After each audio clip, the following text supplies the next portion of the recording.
What's going on, everybody? Welcome to the observant lineman Uche Nwaneri's birthday special. Hope everybody's doing good out there tonight.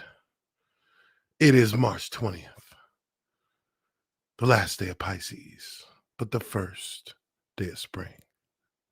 Welcome, my good people. Woo! 37. That's right. 37 in this thing. Feeling good. Feeling right. We're going to do some spoiler talk. That's for sure. You know, I got to talk Justice League. It don't matter what's happening. We got to talk Justice League. And we're going to get into it. Definitely. Got HBO Max pulled up. Going to be going through a couple of the first chapters. Breaking it down. Talking about what I see. But yes, it is my birthday. Woo! Oh, I feel 37 years young. Let me see here. Somebody said you got to make it to the 70 to 77. That's my jersey number. Liking that. Yes, sir. How many times y'all seen? Who's seen the Snyder Cut? I'm pretty sure everybody here has seen it. How many times you seen it? That's what I want to know.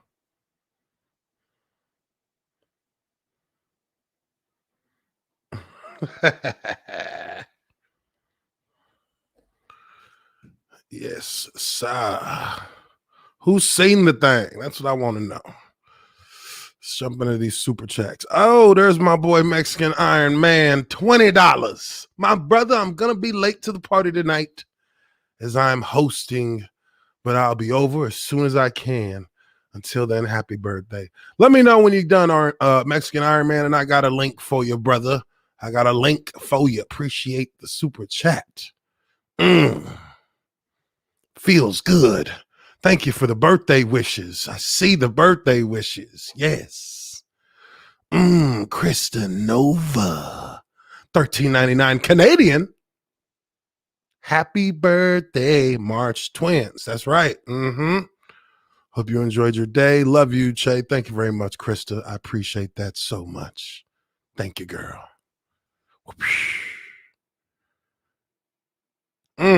Saturday. You know, it's really like Saturday, my birthday in my life, my birthday is always, I mean, because it's always during spring break. So the problem with my birthday has been in the past is that it always usually ended up on, it was like, I rarely get a Saturday birthday. It's always like Tuesday or Thursday or some weird shit like that. I finally got a Saturday. I guess it would just move over a day maybe, right? But maybe I'm overthinking it. I just always was like, why is my birthday always during the week? I never got it on the weekend. Pissed me off. See here. The Dr. 14 Blu-ray reviews. What's up, man? For five, what is that? That's pounds or euro? No, that's pounds. Maybe euro. Happy birthday, Uche, from Andrew Jones, Pontypridd, South Wales. My good brother, thank you very much. I appreciate that. Yes. Yes, indeed, my friend. Yes, indeed. Cooking with Ruthie. What's up? $4.99. Happy birthday, Uche. Check out the fan page. Oh, thank you very much. I'm gonna have to check it out. I'm gonna go on my let's see here. I got it. Go on my Instagram real quick.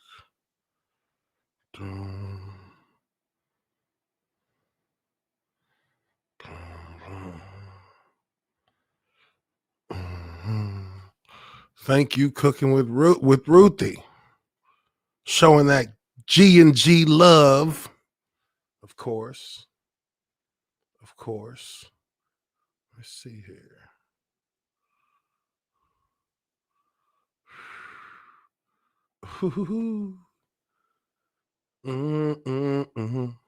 Roger Haynes. Roger Haynes got a super sticker for 149 Canadian. What's up, brother? What's up? What's up? So how many times have y'all seen the Snyder Cut? Let me know in the chat. I don't really know where I'm at with it yet. I think I'm like, because I keep going back and watching from different points and different parts of the movie. I keep running it back. So I mean, in whole, I've probably watched the movie like maybe 6 times. Maybe 6 times. That's what I think. Not 100% positive yet, though. Moza, $5. I think that's maybe that's Australian $5. No, that's not Australian $5. That's A. I'm not good with the currencies if it's not just the US one. Happy B-Day, my guy. Appreciate that, my man. Moza, appreciate you, brother. Appreciate you.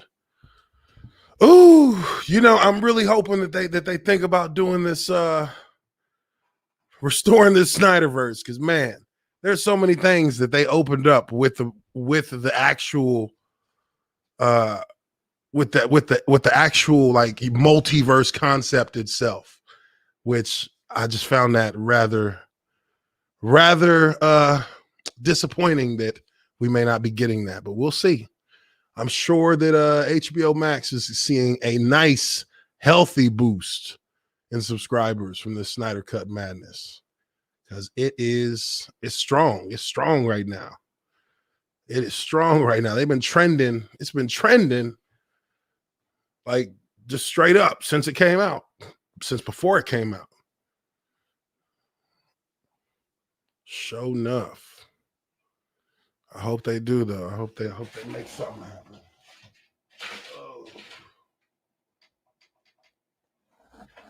Oh. I'm gonna probably go through some of this. I'm not gonna share my screen. Well, maybe I should share it. Well, no, because I'll try and shut shit down. They be tripping. They be tripping.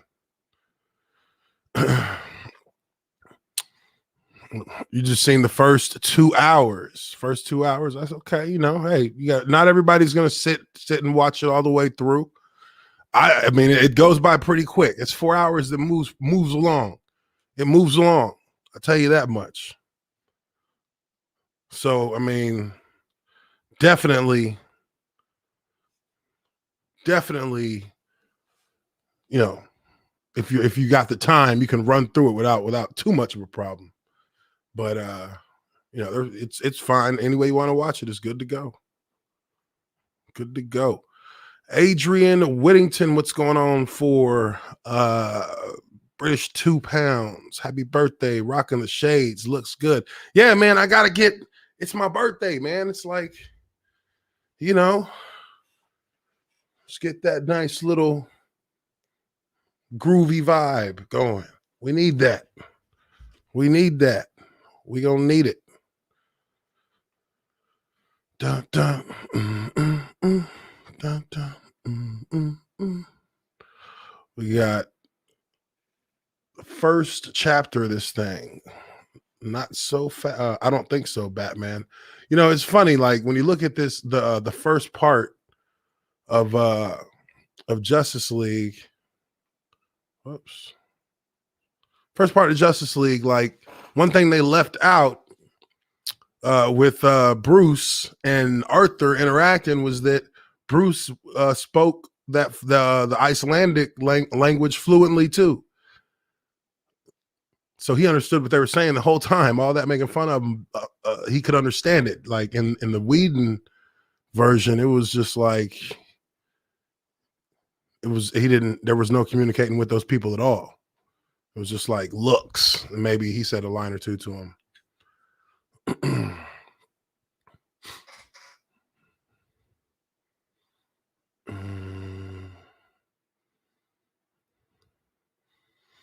Honestly, aesthetic wise, in my head canon, I can put Zack Snyder's Watchmen in the same universe, multiverses. Oh yeah. You definitely can put those together. That fits. That's like how they just had that storyline in the comic books where Dr. Manhattan found his way into the proper DC universe. Like, yeah, I could see a world where this Justice League definitely could exist in the same multiverse, or in the same. You can have the same multiverse with, or you can have the same multiverse with the Watchmen characters. Yeah, definitely. That's for sure. That's for sure. For sure. For sure. Let me see here. I'm gonna play it. Y'all might be able to hear it. I'm not sure. I got my headphones. No, I'm not gonna take the headphones out. I'm gonna play it a little bit. Let's see if that. So I got it turned down on my computer.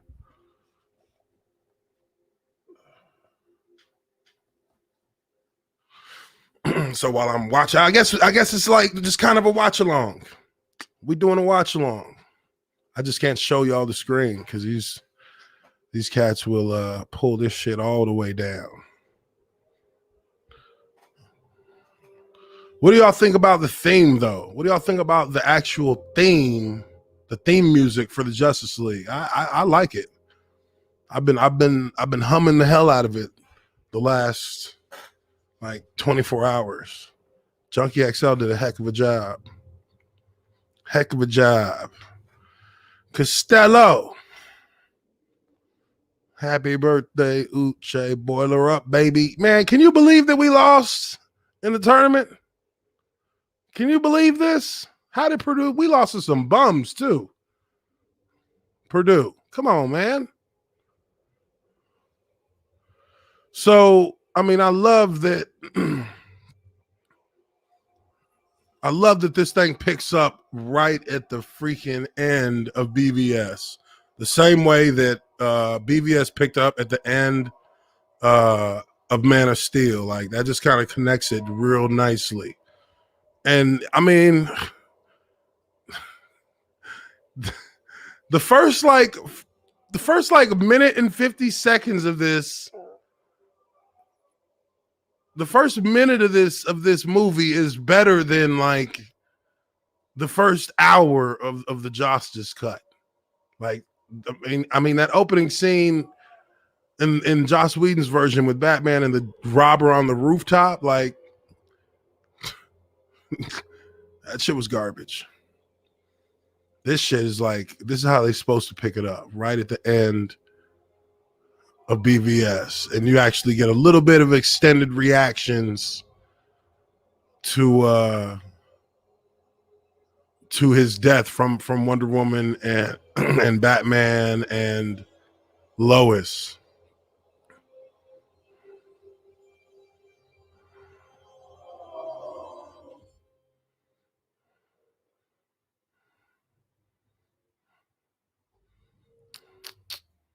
That's crazy. I don't know if y'all can hear it on mine, but I hear it from my mic. Y'all might be able to hear like a whisper of it. But I'm pretty.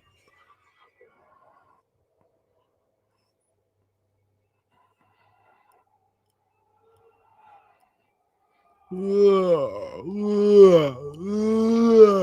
his voice just go everywhere. That's just crazy. RC from NYC for 20 USD. What's going on, RC? What up? He says, what's up, Uche? What's up, chat? Uche, I wish you a safe, happy, and happening birthday weekend, brother. I appreciate that, my man. Russian Rob, 2 USD. The Snyder Cut was awesome. Happy birthday, Uche. Appreciate you. Yeah, this is my like whole birthday gift. I'm watching Snyder Cut again.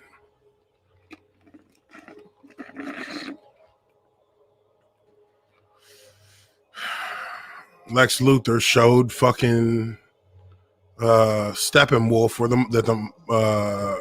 I guess he let Steppenwolf know that the mother boxes were here on Earth. And then with those death rattles, it actually like gave that reactivated one of the boxes, which gave a signal off.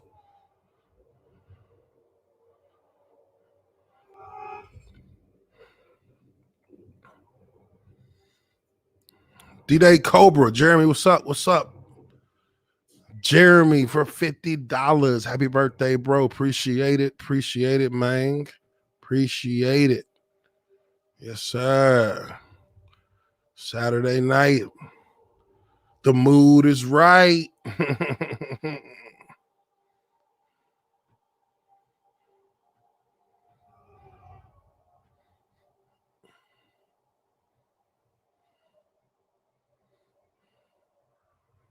Yeah, and I mean this whole attack on the Amazonians by Steppenwolf. Oh man, I mean that shit is brutal. Steppenwolf just comes in that motherfucker like a boss too. He comes in there like a boss.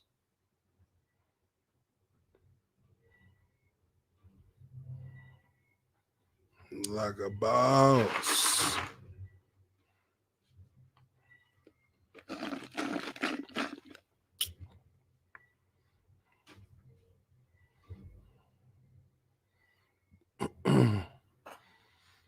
ICOS 8. 2 USD. Happy B-Day, big man. Hope peace is with you. Yes, sir. Indeed. Indeed. Thank you very much. Appreciate everybody in here. Appreciate the birthday wishes. Appreciate that very much. Make sure you smash that like button. Yes, indeed. Drunk. It's drunk. 3PO. Drunk. Drunk for $5. What's going on? Happy birthday, bro. Appreciate you, my man. Appreciate you. Appreciate ya. Just over here chillaxing. Chillaxing.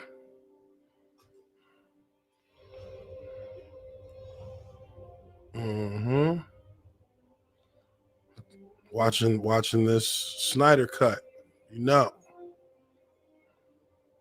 You know.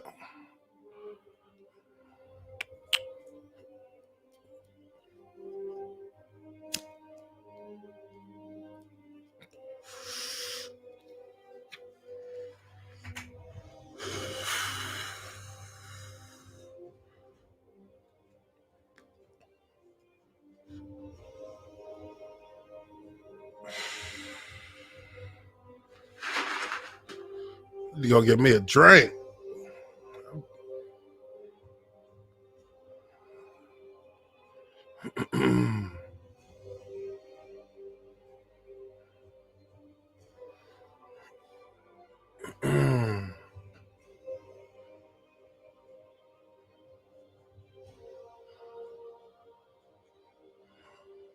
What's going on? What's going on? Rock Steady, $10. What's up, man? Keep sharing what you love with the world, Uche. Yes, sir. You already know. You already know. Tasman 627 for $20. Happy birthday, big homie. May God bless you with many more. Appreciate you, my friend. Appreciate you. I'm enjoying the day. It's been a good day. It's been a good day. Just been hanging out. Hanging out, enjoying myself.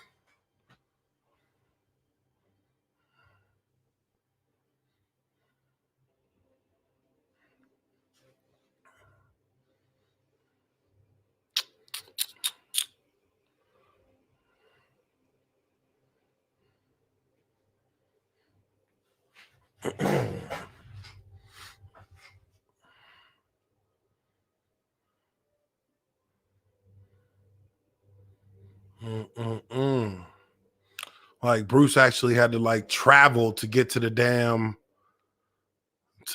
village. Like they actually gave a little bit of exposition, visual exposition with that.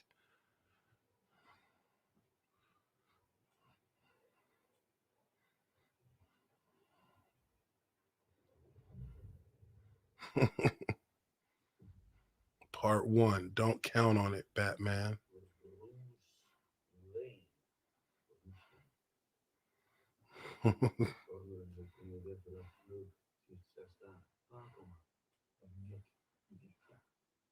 Said he climbed over the mountain.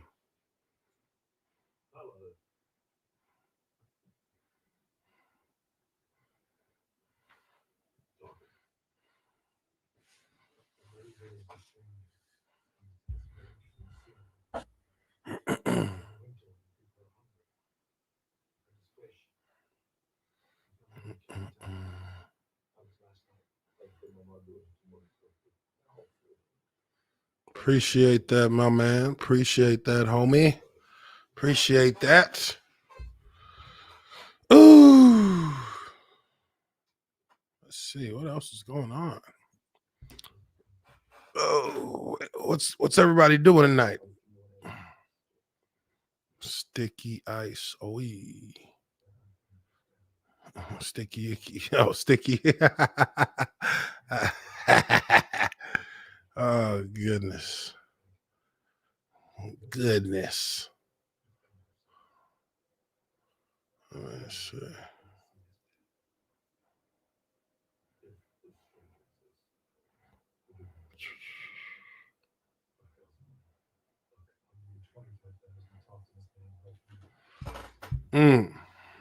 So, like, the thing that I really let me jump forward a little bit. I want to go to this since I'm here. Let me just jump around in this thing. So the little Aquaman meeting, I mean, I thought that was cool and everything. I thought those, I mean, that's kind of it's different, but we know what happens there. When Wonder Woman came to save these kids from the bank, though, from these terrorists in the little bank building, shoot, I couldn't understand why they just cut out the parts where she was like she was that was cold as hell. Like seeing her move that fast, like showing like her actual speed. Like I didn't understand how they like she was fucking these cats up. Like she was repelling automatic weapon fire. Like they couldn't hit her because she moves too fast and deflects all the bullets.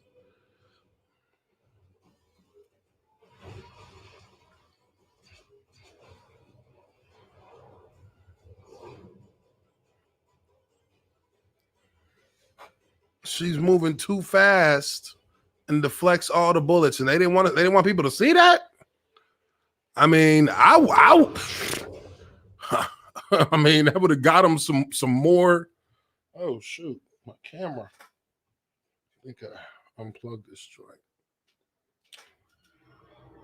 Yep, sure did.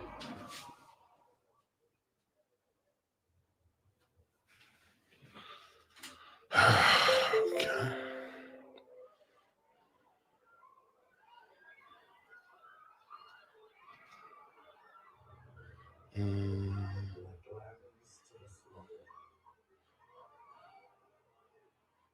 All right, I should come back up. Think I'm back. Yeah, I'm back. I'm back. I'm back.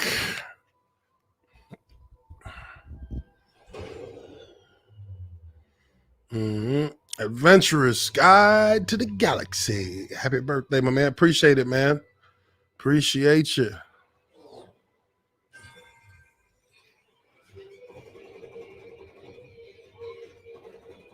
Ooh, they playing that. They playing that. Like this dude is going fully auto. Fully auto. She got every last bullet. He's just like, oh, hell no.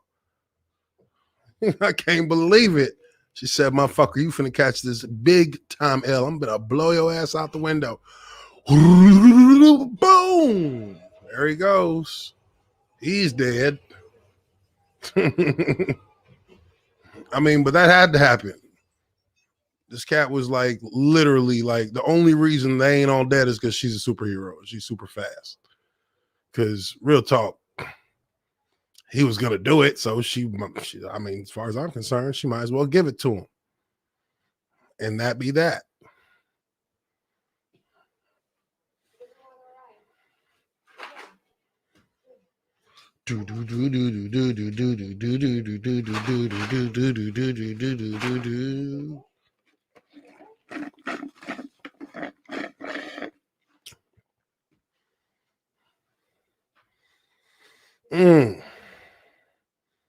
Just a whole different feel with this shit. Whole different feel. A whole different vibe than that garbage we got in 2017. Okay, here we go. This is what I was waiting for. It's finna get lit. It's finna get lit. Finna get lit. It's finna get lit.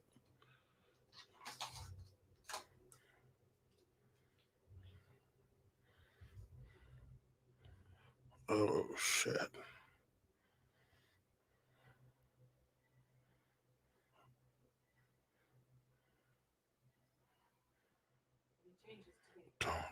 Dun.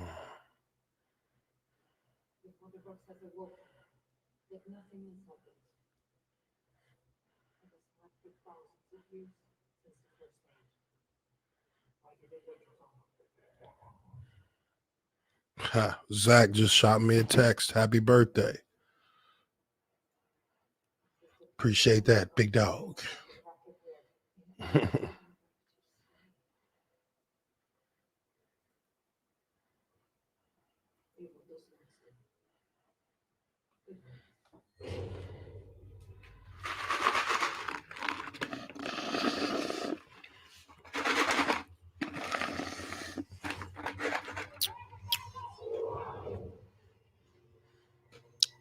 Like, it's cool because these Amazons actually put up like a pretty good fight. They sacrificed themselves here. Like, they actually, like, a lot of them died because this thing went under. And then they had their legion of horseback soldiers that came. But even like with that, you could tell right there that not all of the Amazonians are like warrior or soldiers. Like, those look like civilian Amazonian women, kind of. This cat came in hard. Whoo! Big dick energy right here. that Steppenwolf when he landed that first time. It's like, oh, hell no.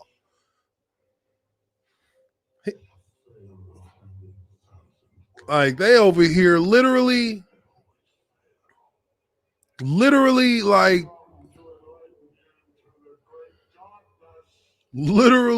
just dropped in there and just flexed on everybody and talked shit straight to their face.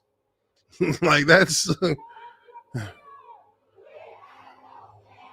they said, shit, come and get it, motherfucker. They said, come get it.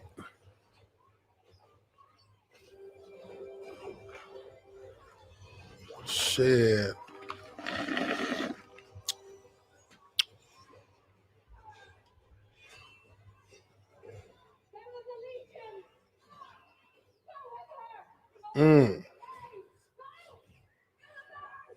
Like, this is just like, this is cinema. This is actual cinema. This is what you want to like. This is what you want to just like watch. Like, you'll watch like different parts of this without watching the entire thing like all the time now. Like, that's what I'm gonna do. Shoot.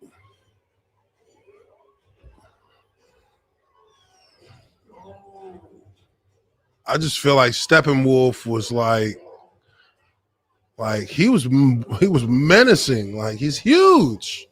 He's huge, and like there's like and I think the CGI actually looks really good on him. Like, they did really good on his face. Like,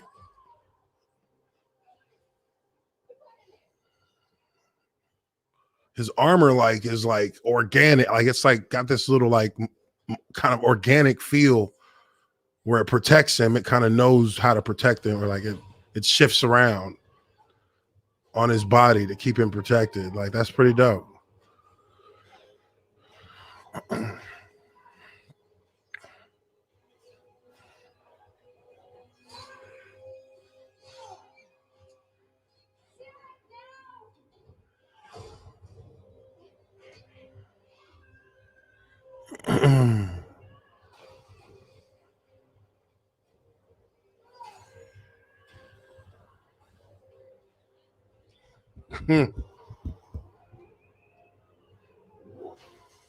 Wow.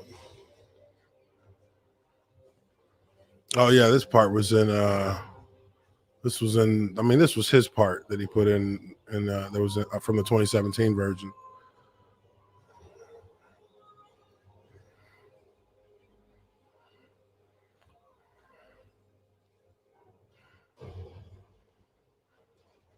And then that whole shit went down. That's crazy. That's crazy. He just came out the side wall in the 2017 version. He just came bursting through the little side wall. You know what I mean? He just came bursting through the little side wall and just was chasing them while they was on horses. That shit's weak. That whole, this is like way more dramatic, way more like stakes have been raised because people were so desperate to keep him from getting the boxes that they'll sacrifice a good portion of their soldiers.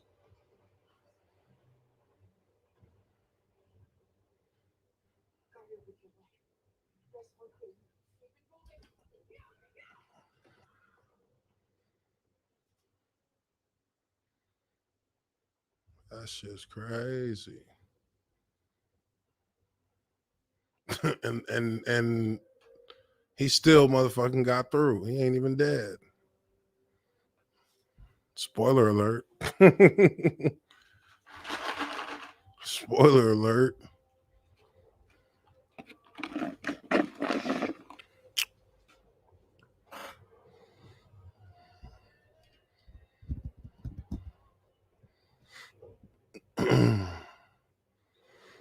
Yeah, his armor like Transformer-ish, but like not like cheesy looking. Just like it moves. So that shit's crazy. That cat came up. He came up out of there like he just. This is my Steppenwolf flex this whole first or this whole part of the first. I think this is the first chapter. Yeah, the first chapter. This motherfucker flexed so hard to get that mother box. He just tossing horses with one hand. One hand. Underhanded it too. He ain't even like push it. He lifted it from under and just chucked it like right over there. Just this shit out of here. They shooting arrows in him. He literally flexed after he got done chopping off one of them chicks' heads because they thought, what? They thought they was just gonna run up on him. And he was like, no, y'all ain't gonna do that. He throws their horses at him. Then he literally flexed they arrows out of his suit. Like he's been training for this for many years. He's been training for this. He's gonna get the first one. The first one's gonna be a W for him. He's got the element of surprise and everything.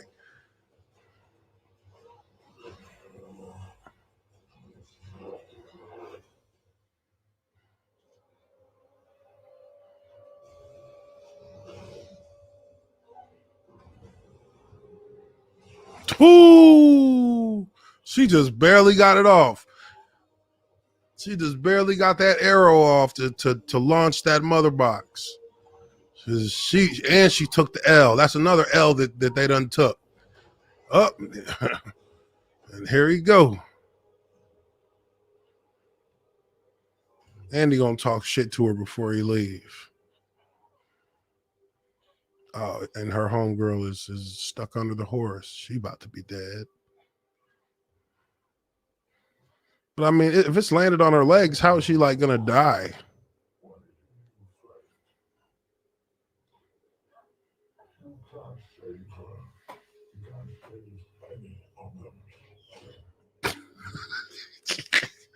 This motherfucker just snatched the arrow mid-air. You know what kind of reflexes you gotta have to palm an arrow? Like, you know, when you palm a basketball when somebody's trying to shoot and you just palm they shit and snatch the ball? Like, how you gonna palm an arrow?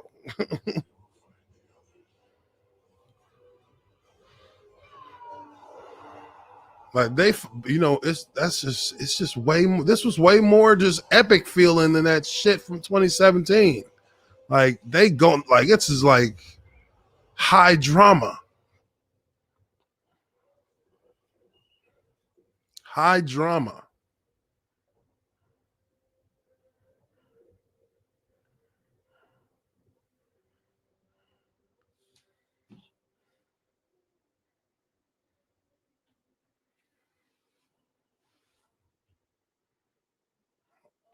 So it definitely got off to a good start. That's for sure. Shoot.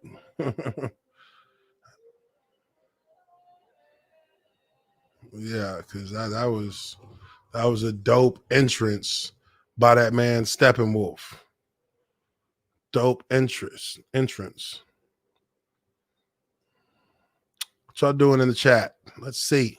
Oh, the happy birthday wishes keep rolling in. Thank you very much. Like seeing Granny Goodness for the first time live action. Yeah, I thought that was pretty cool too. To be quite honest.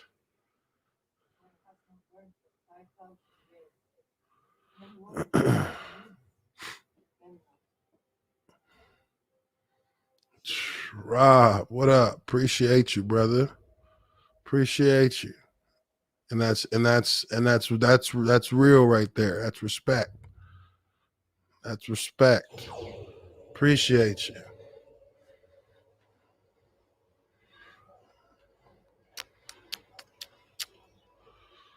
Ooh.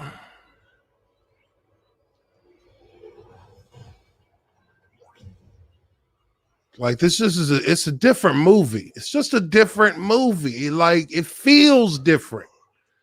Like it feels like there's a purpose to this shit. Like there's actual purpose. Everybody has something that they're trying to get accomplished in this movie. Every character. There's not one character that doesn't really have an arc that is fleshed out. So you know what their motivations are.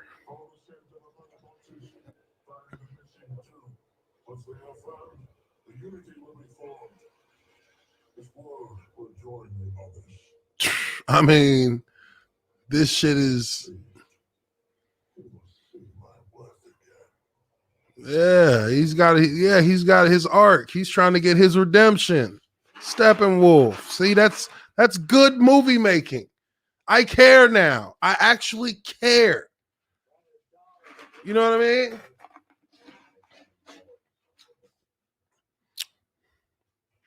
That's how it's supposed to play out.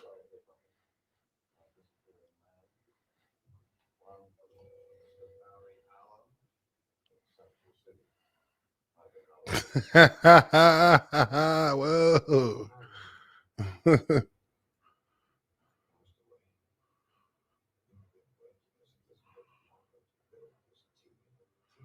I guess y'all can see part of it in my reflection. Be like, hey, yeah. Yeah, you know, I know they did a spoiler talk on the Vodka stream. I didn't get a chance to hit up Dave and see if they were full or not. But yeah, I'm gonna hit him up. I'm gonna get on with him again so we can talk about it. We can talk about it. Rob Brantz for that's is that's not, yeah, is that Canadian? Canadian $2. Yes. Uche, happy birthday. Having a cocktail for you, man. You know, that's what I'm thinking, man. I'm about to go get my bottle and I'm about to pour up. Shoot, I got some good cognac. Think I'm on sip, sip, sip, sip, sip, sip, sip, sip. Just a little bit. Just a little bit. Yes, let me go get that real quick. I'll be right back.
All right, all right.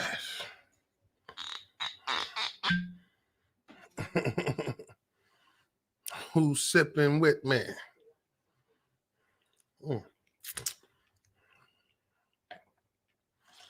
Just a little bit, a little bit.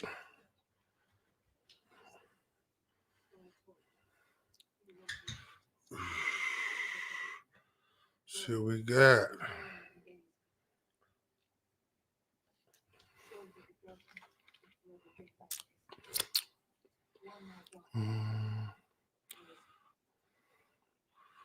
Ohio beat Virginia and OSU lost last night.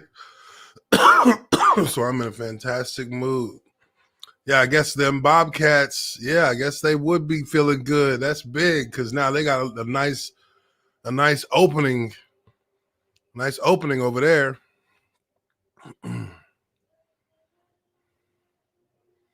Have a real nice opening.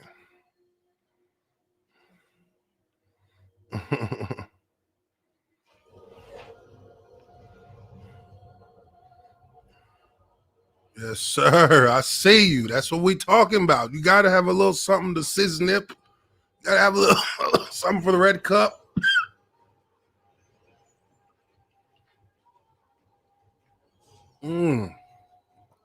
Shit.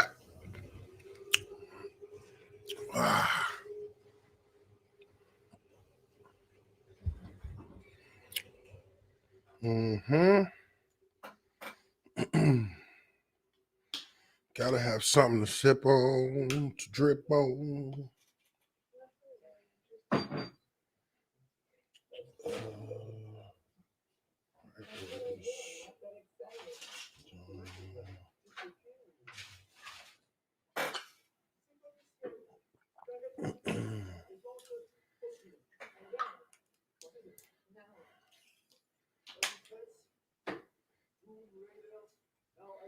Yes, sir.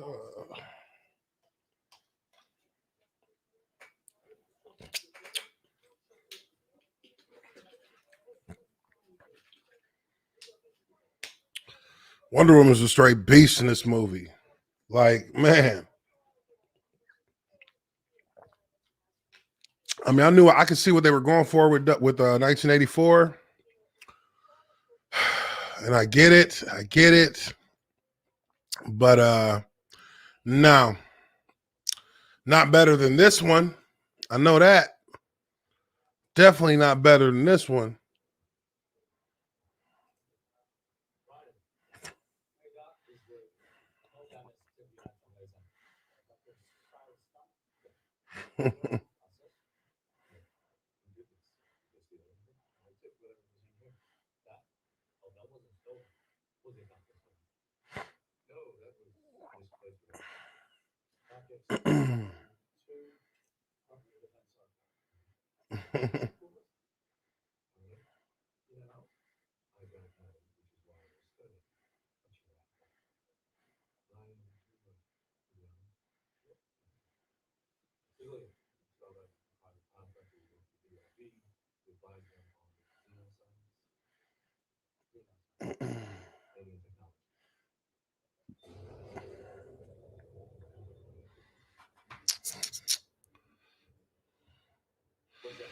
The whole Star Labs like story, that's another thing that they just completely like. I mean, can we like at least get a little bit of this? We got like one scene, and then the next thing you know, they had Steppenwolf's lair.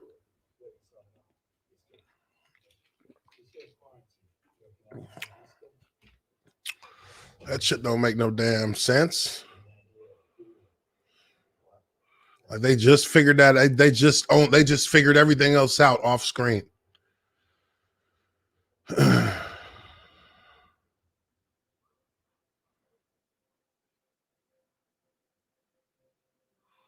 Who? What's this right here? He says Uche. Did you see all of the tweets? Did you see all the tweets Ryan Reynolds was making about Green Lantern? If the Snyderverse were to get a green light from WB, would Ryan be brought back as Hal? I don't see why. I mean, that's an easy move. I don't see why you wouldn't. That's really like the easiest move to make if you're in that situation. That's the easiest. That's like the no brainer. Like not because he was green, he was Hal in the first one, which you could actually do that because that technically was the start of the DCE, or well, no, it wasn't the start of the DCEU, but it was supposed to be the start of the first DC extended universe. And because it did so poorly, who wrote that? Who was part of writing that? What was his name? Jeff with the J Johns. Yes, it was. If I do recall correctly, it was. So it just seems that like everything that he puts his name on just kind of just, at least in the movie world, it sucks. It's just not good.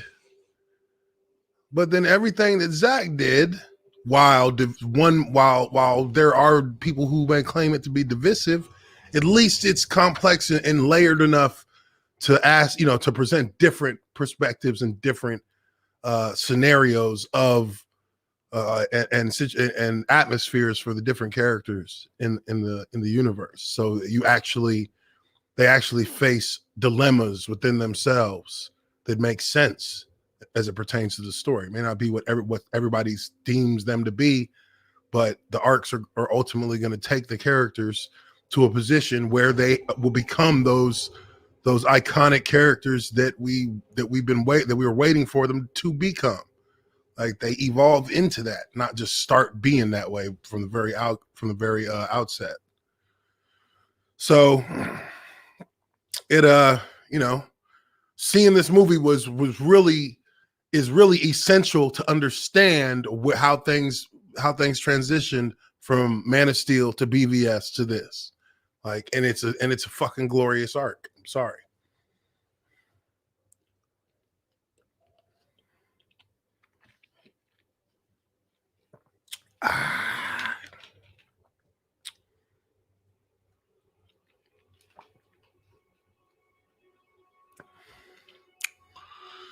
It's a glorious arc. Fortunate for $2. Happy birthday, Uche. Appreciate that, my friend.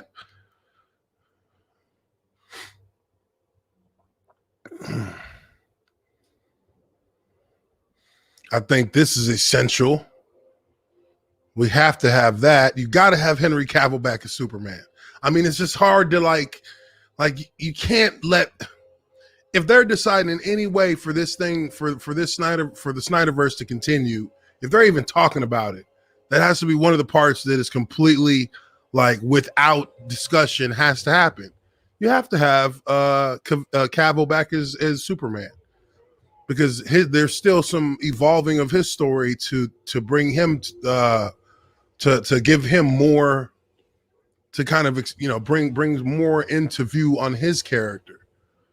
Like, because I mean, look, I think that Superman in this movie, I think he's like, he didn't have a lot of he didn't have a lot of screen time, but he definitely like did well in his screen time. He definitely had like moments when he came into the battle against Steppenwolf. I mean, come on, man. You think that the shit in Whedon's version was better than that? Oh, hell no. Hell to the no, to the no. No, there's no way. He comes in, he absorbs that axe in the shoulder, and he looks like he is not even like slightly bothered.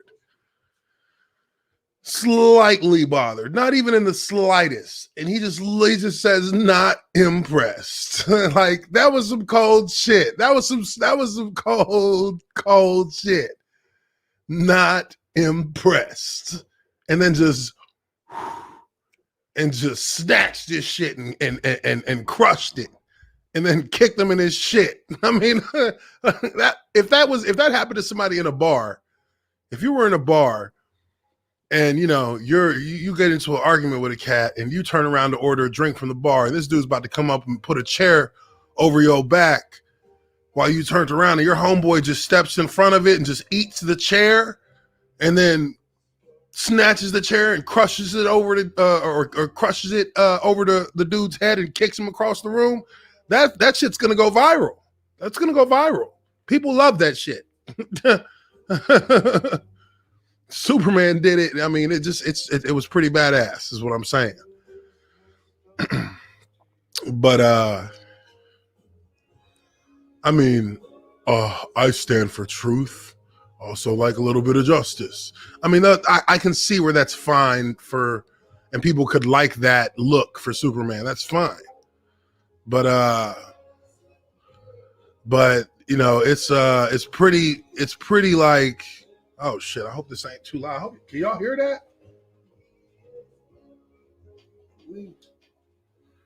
Shoot, that was a little bit loud. Shit, I ain't trying to get the stream snatched. All right, let me see here. Let's move forward. Let me move forward to the I mean, he's talking to Volko here, telling him to take up the trident of his mother.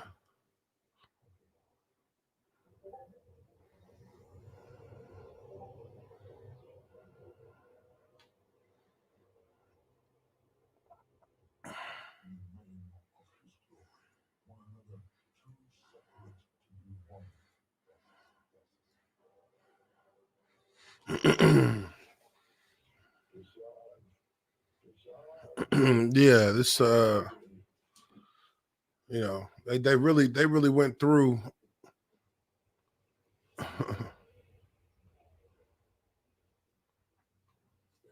Okay, y'all couldn't hear it. All right, cool. I was trying to make sure these cats don't try and hit my shit with nothing crazy, because they'll try.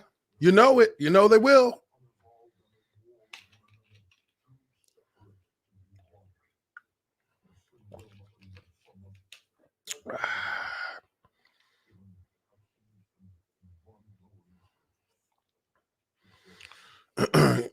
So we got Steppenwolf over here talking to the side. letting them know I got a box. Cuz, like, what y'all want to do? What's the next move? I'm just trying to get an Uber back to the crib, man. Y'all send a boom tube for me.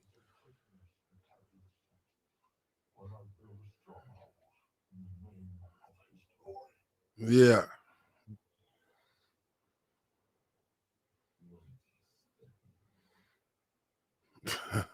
the side talking shit to him.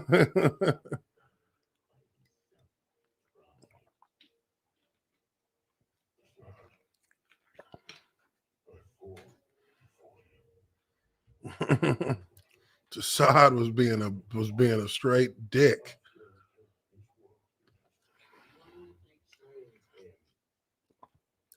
You betrayed him.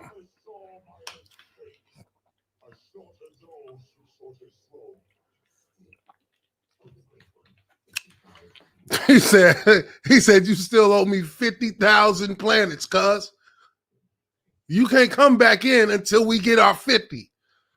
Just looking at him straight in the face like, yeah, you got 50,000 more planets. Now get the hell out of here. Till you get the 3 boxes, don't tell me shit.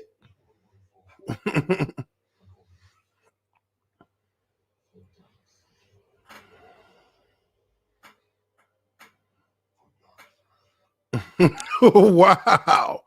Hold on though. Uber charged me $13 for a 1 mile trip. Shit. Uber. Where Dark Thanos, where you live at? You must live in New York or something. That sounds like some New York. New York, they charge you like $30 for a 1 mile trip. Shoot. One time I went to New York, the Uber costs for the whole trip, which was like maybe like, I don't know, 3 days, 2 days, 3 days. It's like almost like $400. I'm like, golly, just going around New York, just New York.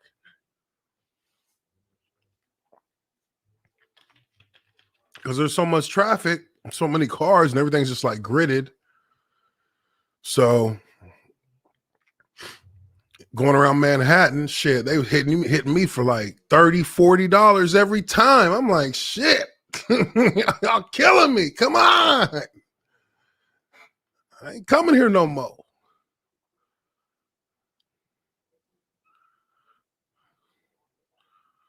Ooh.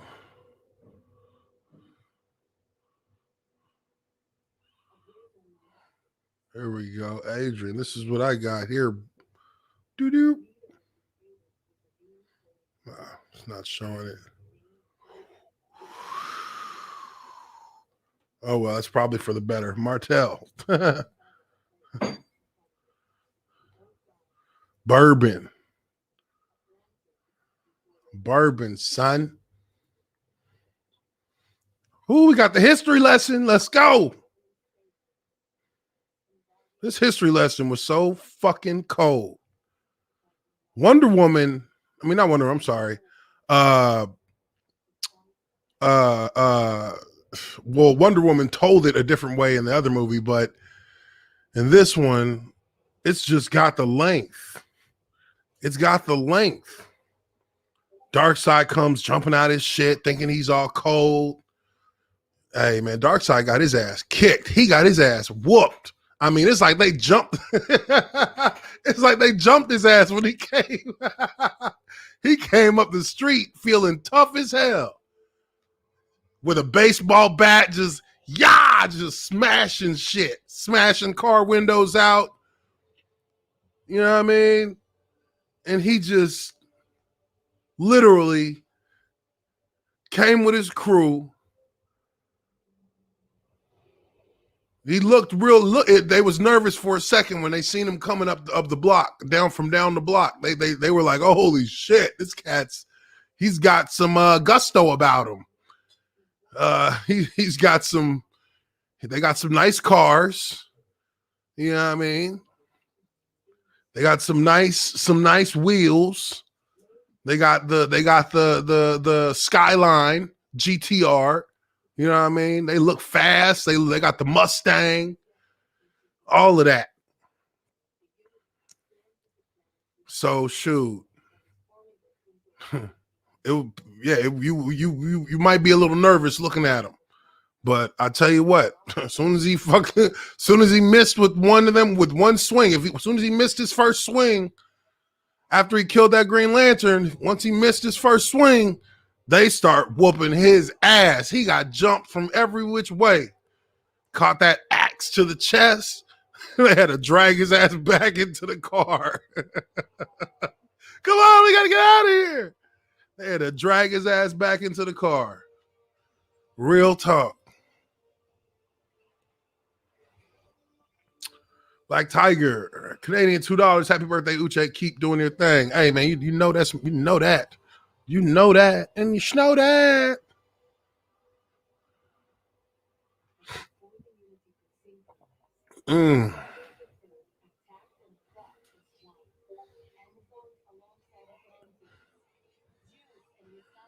Zeus. They showed Zeus love in this one. He caused some damage on these fools. Arrowed them motherfuckers. Darkseid started off strong. He just knocked the whole crowd of cats out. Green Lantern start hitting him. Darkseid got him while he was stumped, while he was dazed a little bit, and killed him. Cut his hand off, stabbed him. And then, he almost grabbed. See, he tried to get greedy and go for the Green Lantern ring. That's when he caught them 2 arrows. Now he's about to get his ass fucked up. Shit.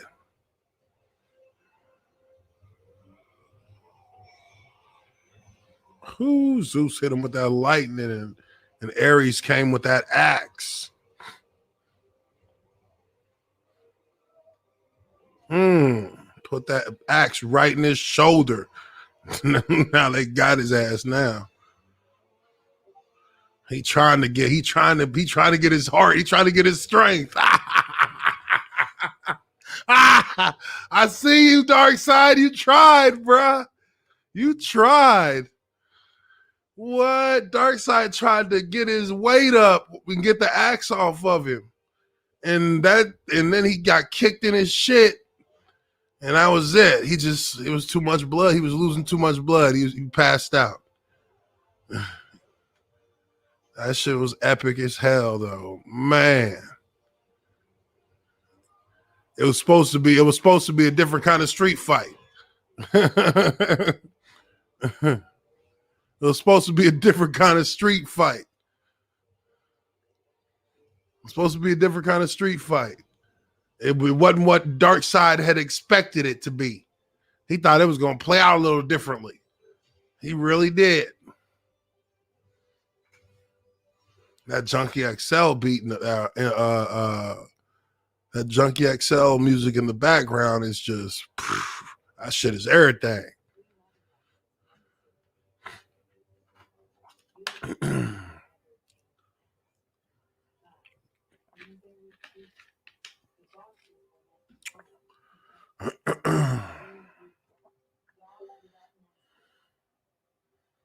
That shit is crazy.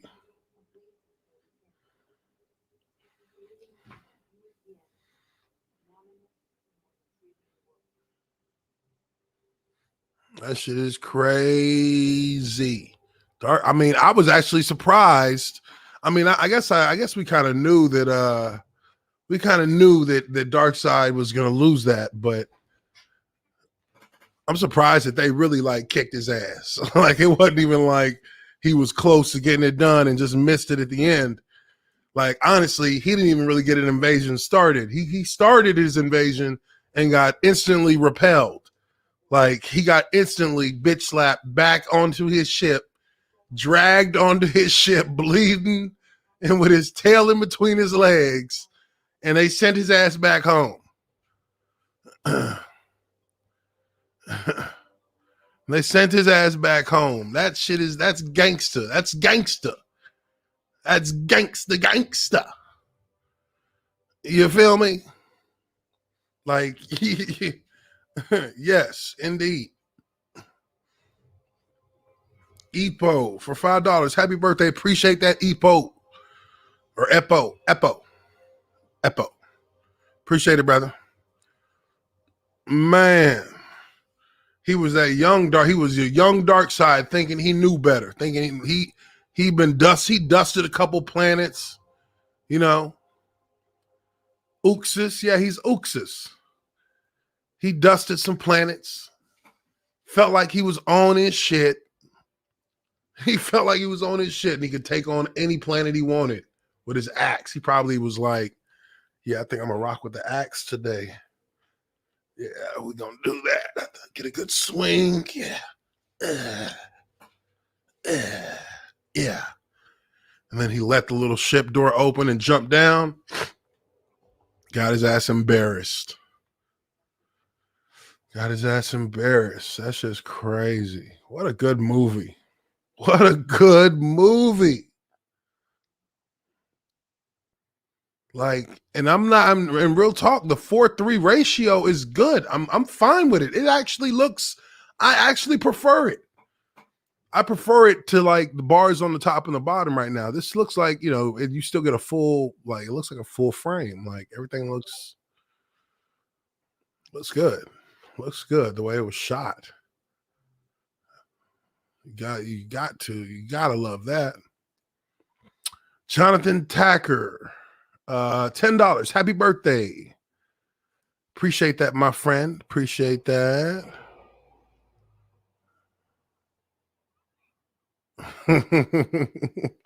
Darkseid was like, fuck shit, I'm out. He said, I'm gonna head out now. I'm gonna head out.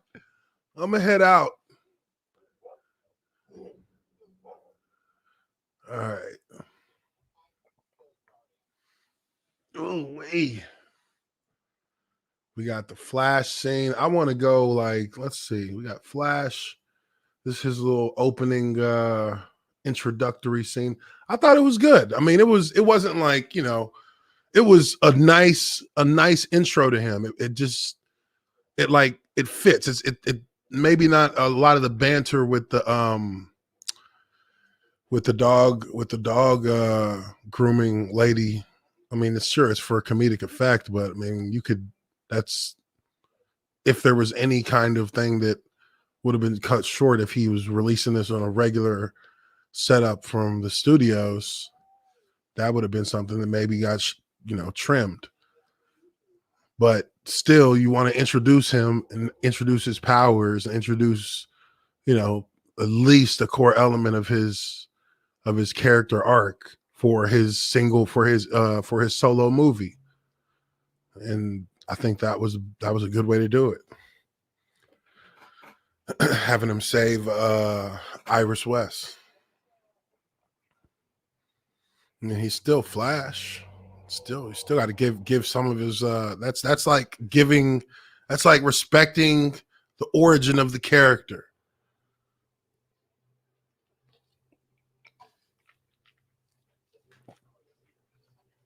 I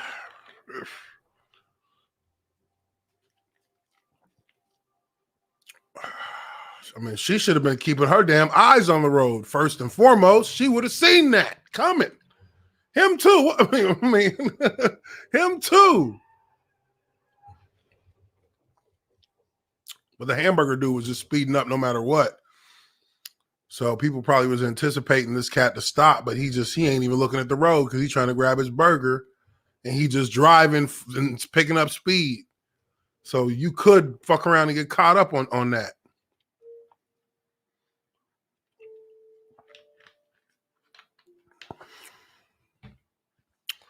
But it's crazy because at the end of the day,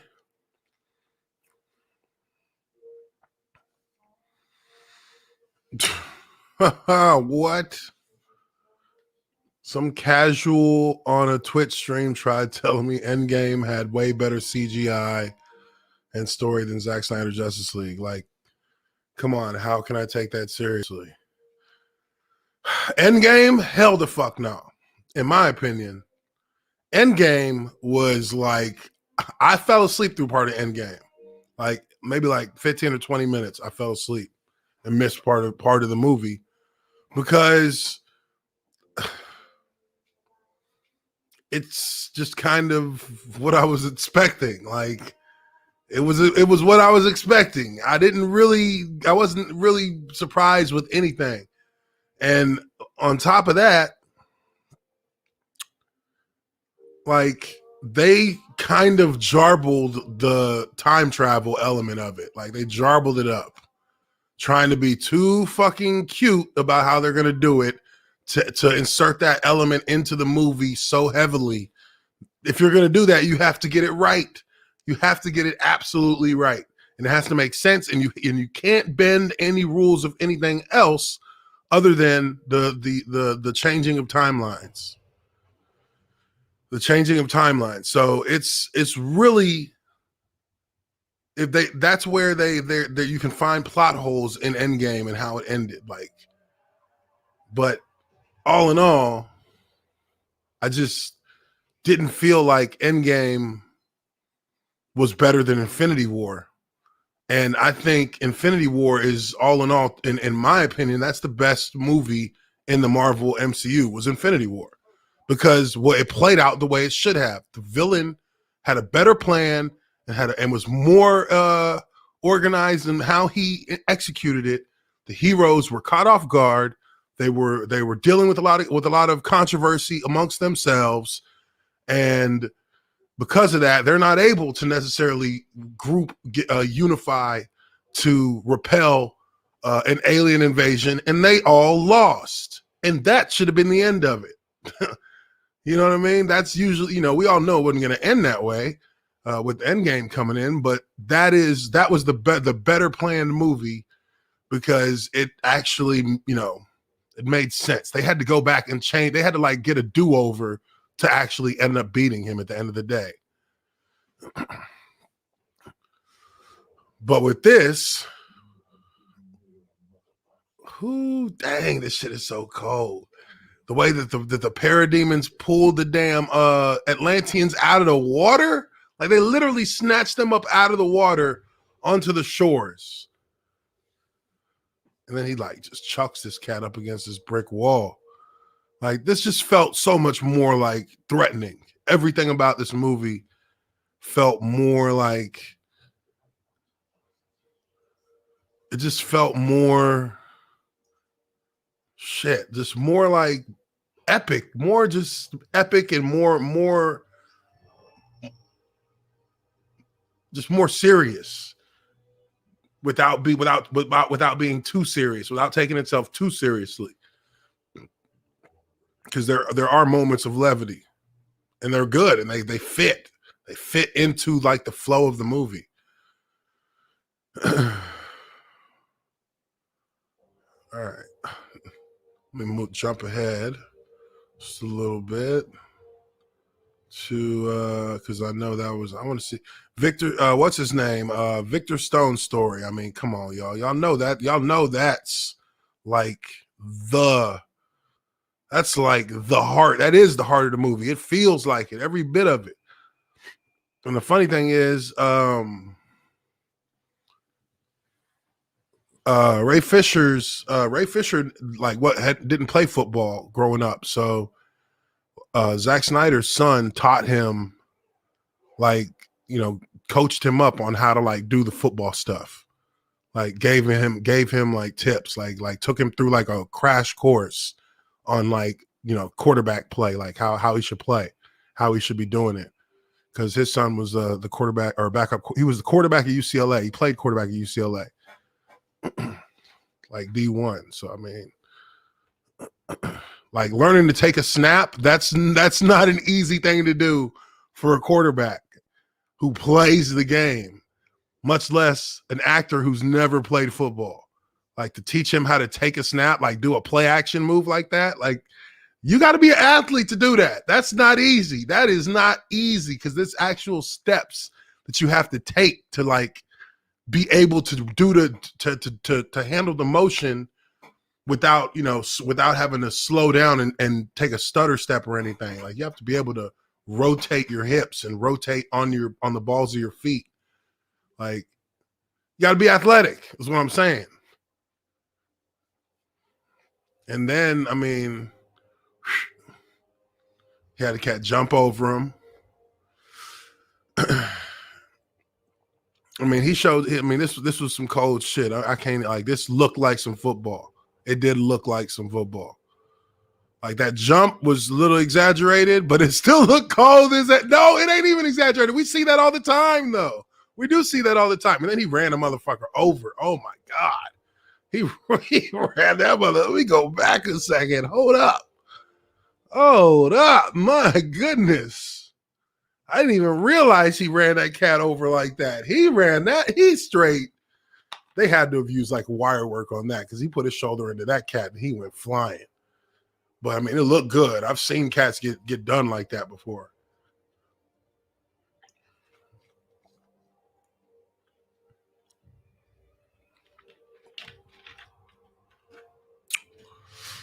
Yeah. I wonder if this was like the Wisconsin Badgers because it's Gotham City. He put his shoulder through that cat's chest.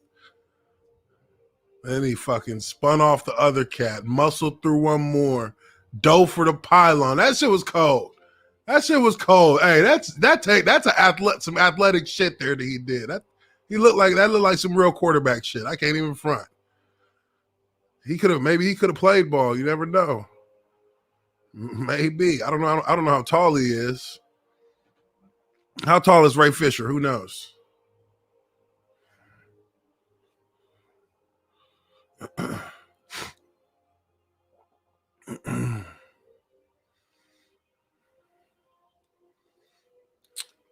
Damien McColgan, happy birthday from Ireland. Uche, much respect to you. Thank you very much, Damien. Thank you. Yeah, no, I thought that this football scene is it looks pretty good. I mean, as a football player, the only part of it that looked like it was staged was the first defender. Like the first defender, let me go back on it because that shit was cold. I can't even front. That shit really was some cold shit. I'll take y'all through it since y'all can't see it. Like he broke the huddle. It like yeah, it looked like it looks pretty authentic. I'll just say that. He broke the huddle. He was on a knee. You see quarterbacks do that. He turns around. He's got his hands in his hand warmers in the little pocket where they have the hand warmers. You know, that's mannerisms that quarterbacks use. Like that's how they come out of the huddle, keeping their hands warm. And so they got to put their hand down for the to get the snap. And it looked like he got a snap and he handled it. Looked like he handled it. He did a nice play action too. I mean, maybe it's because it's in slow motion. It looks pretty good. It looks legit. You don't have everything else around him doesn't have to like be 100%, but if he's looking like an actual football player, that's what you're paying attention to. And he looked like an actual football player. I'll give him that for sure.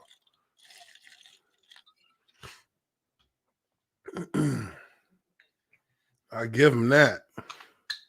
He did look like an actual football player.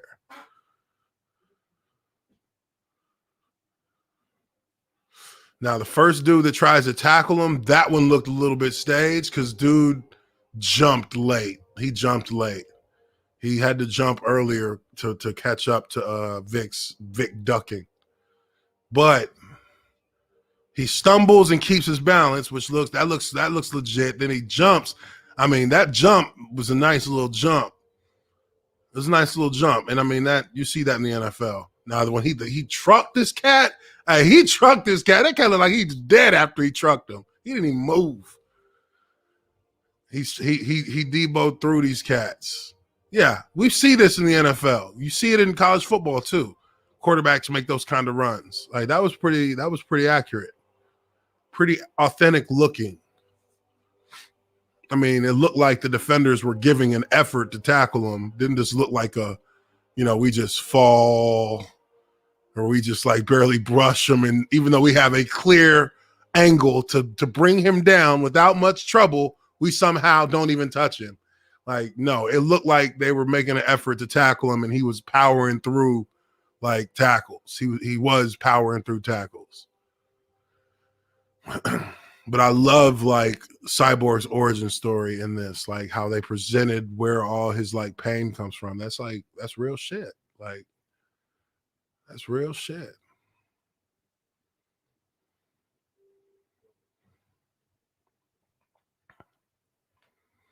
Mm-mm.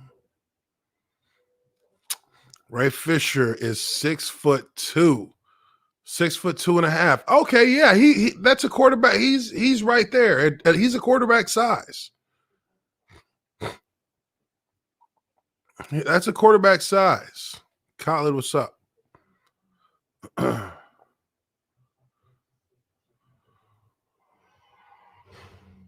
Like that's he definitely is. That's the size of a quarterback is. Like shoot, my quarterback in Jacksonville was Dave Garrard. Dave Garrard was 6'2", 6'2", like 230, 240. Like thick. Like he used to run through cats too. He used to run through cats. He used to run through cats. All right, let's move forward a little bit.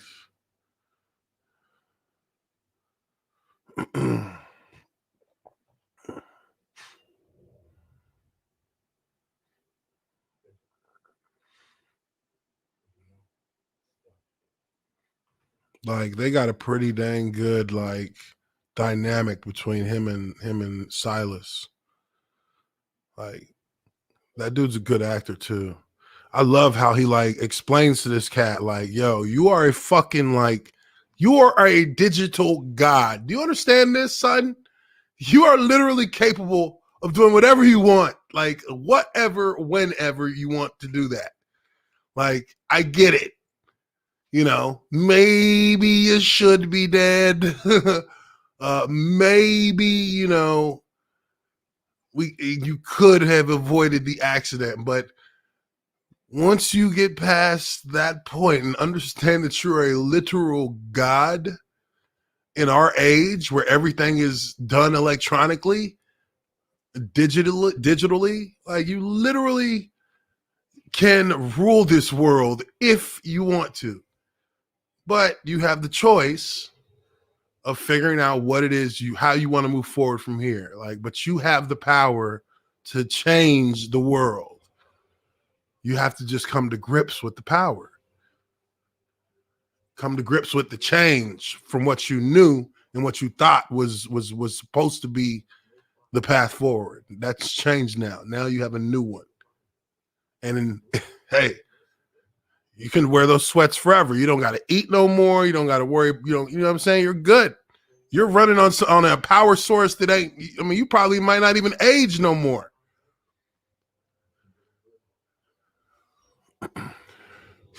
Like everything bends to his will in the way that the world is structured. Like he has the control. I think that's dope. Like and he's like, this is like a kid who's like a college age. Like he might be like 19 or 20 right now when he joins them. Like 20, I'd say maybe 20, 21, maybe 20 or 21 years old at the oldest.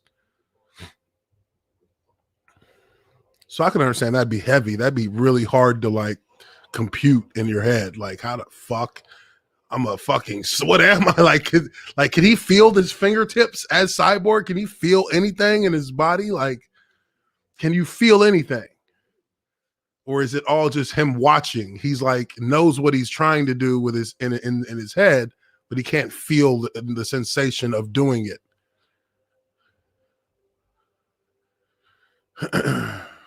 But sure, this is clean how he learns how to fly. Ooh, that's clean. Ooh. Hey, he looked like he got a little hype too once he made it up. Once he started going up in the air, I gotta see that again. Hold on. He looked like he real talk. Hmm.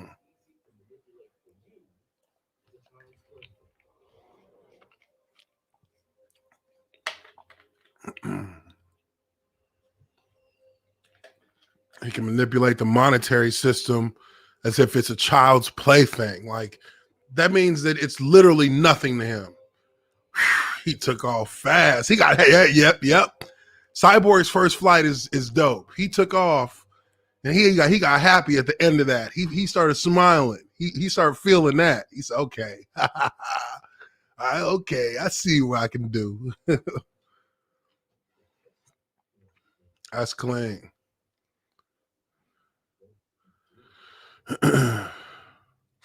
That's clean. I mean, you gotta love that.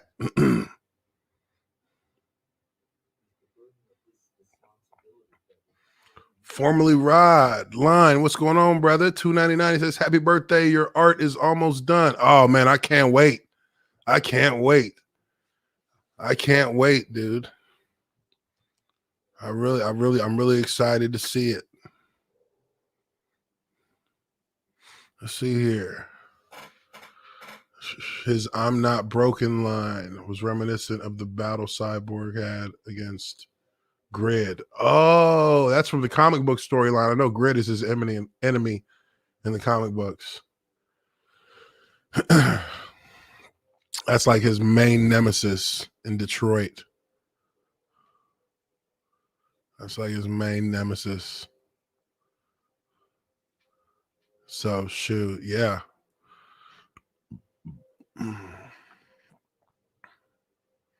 And then, they had this storyline with this single mother that it's like a short storyline within the storyline, within his origin. It kind of gives you that example, or it kind of gives you it shows you how his moral compass is set for having the power that he has now, and seeing that somebody's being like basically crushed by the system. He can change it and give her another shot. Because it's an earnest situation. Like like the woman was just struggling, which that's a big thing in making me give a fuck about Cyborg. Like, why would you not have that in the movie? Like, that's like hugely important that you show like his moral like perspective. And they show it. They show him change somebody's life for the better. Not like overindulgently where he just gives everybody a ton of money. You know what I mean? He just gives one woman, just takes care of one woman to change her situation. And he looked amongst people's situations. So he was like looking to see who's struggling. Some people, you may be struggling, but he's only going to pick like, people who were in certain dire situations. You know what I mean? But he's still holding on to that anger though.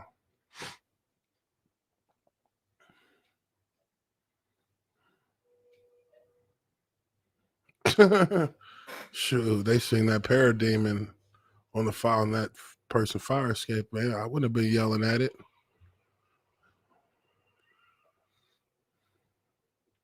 Well, they all saw it though. I mean, the storytelling is just fucking excellent. It's excellent. It really is.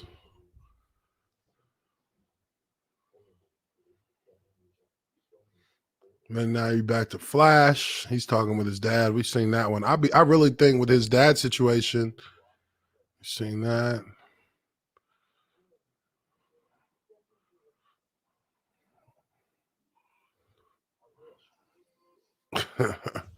That shit hit different when Bruce Wayne said, "I'm rich." He said, "Well, what are your superpowers?" "I'm rich."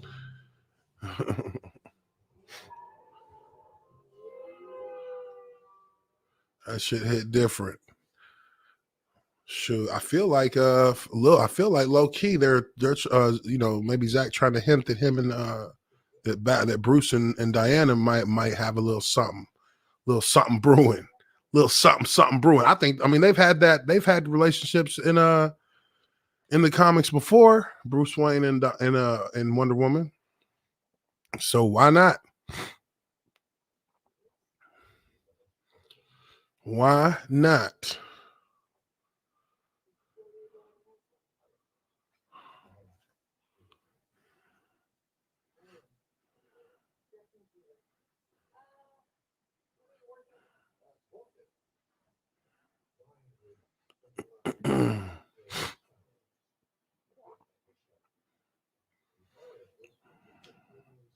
You got Alfred. Alfred like even had like purpose in this. Like Alfred had a bigger role.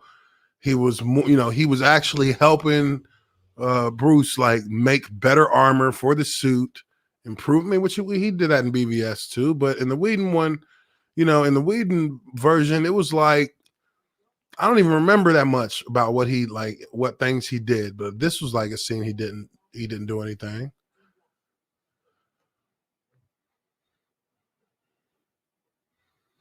Now you got Diana trying to find Cyborg, and I mean, this is like all stuff that needed it. Shit needed to be in there. Needed to be in there. Come on.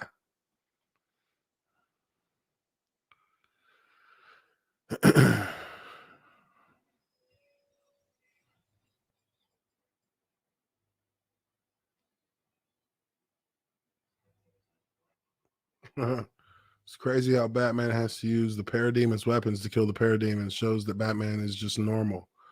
Yeah, like Batman is like somewhat out of his element, but he always has usefulness in Justice League storylines. Like in Justice League storylines, he usually is a logistics slash uh uh cover fire type character. Like he's going to be providing like cover for the heroes who are in the thick of it, and if he'll pick up any outliers if he gets confronted like physically, but he won't always necessarily run in with them to take on the main threat, because I mean he is still just human. Like he doesn't I mean he's got armor on, but he's still is the least has the least margin. He's the one with the least margin for error in how he attacks. So he will be cautious.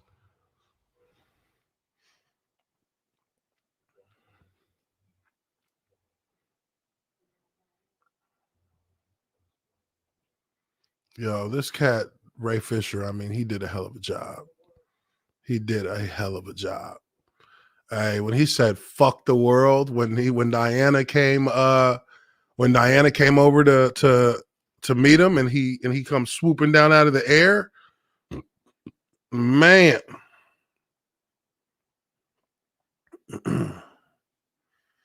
Man.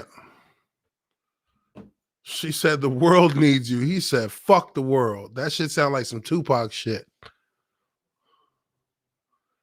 I was like, yeah, man, that had to be, somebody had to be thinking Tupac, because that's a phrase you don't say without a, so I mean, that is absolutely the phrase that is associated with Tupac.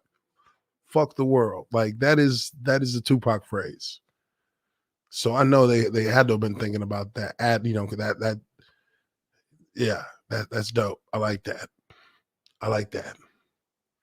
Anything that's showing that Tupac love. Yeah, I like that. I like that. I can dig that. And now, I mean, yeah, now you see why Ray was pissed. You see why he was pissed.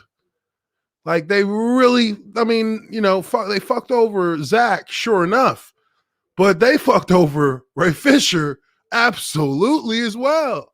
Like that was supposed to be the movie that put him on the map. That was supposed to be the movie that did for that movie was supposed to do for him what it did for Jason Momoa and Aquaman. That's what was supposed to, he was supposed to be next up behind Jason Momoa. He was supposed to be next up. And then it was going to be Cyborg. Cyborg movie was coming. That's crazy. That's crazy. And yeah, Ray is from a theater background. That's right. He's from a theater background. Theater background, which means he is much more in tune with emoting, like and that is a big plus when you're doing a movie. That adds more dramatic flair to what he's doing, and he looks, and his whole look, his whole feel is like slightly off from human, because he's now like a robot. He's now half robot, half human. He's like an AI / human hybrid. His movements look like his movements are slightly like mechanical. Like it looks like he's trying to I mean, how do I explain it? It's like his body parts move so like such with such like aggression, but just completely aligned. Like there's no like wasted movement in anything that he does. But he moves like a robot, but not quite. I would be fucking pissed too if they did that shit to me. I would be super pissed. Shit, because he definitely deserves a solo movie. He definitely deserves a solo movie.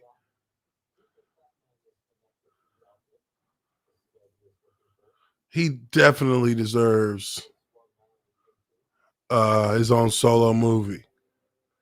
And I mean, you know, we don't know. We don't know if we're gonna see that. They gave Commissioner Gordon a little love too, like J.K. Who's that? That's what's his name? J.K. Simmons.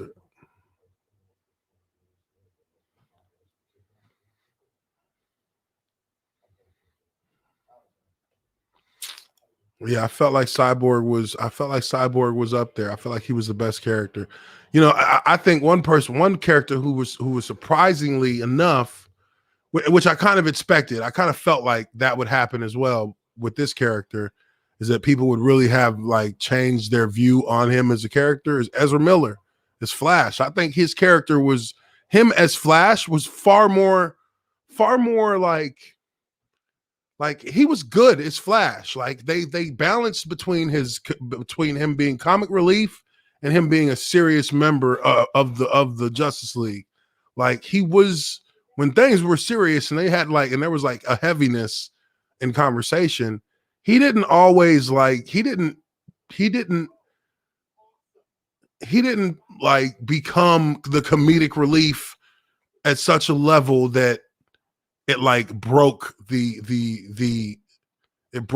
immersion in the scene. Like he stayed within the level of seriousness of the scene when he made any comment.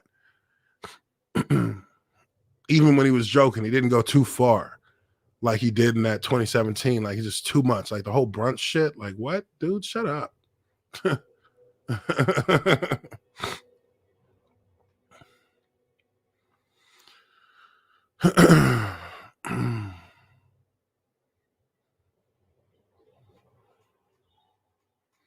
Mm-hmm.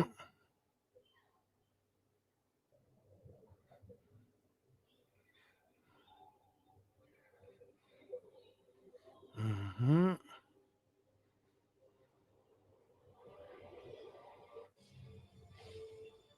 Woo! Steppenwolf came busting through these cats. Like I'm, and I mean this is like maybe a little bit nitpicking, which I don't. I mean it's not like absolutely necessary to me, but I would like to know a little bit more about how the boom tubes work. I would like to have known a little bit more about that. Because I mean the boom tubes are nice. Like they're shit's. I mean it's a nice. They look nice. They operate nice. But I'm wondering what do they use to open those? Oh, that shit is crazy. That shit is crazy. This cat Steppenwolf come up in there and just start hacking these cats apart.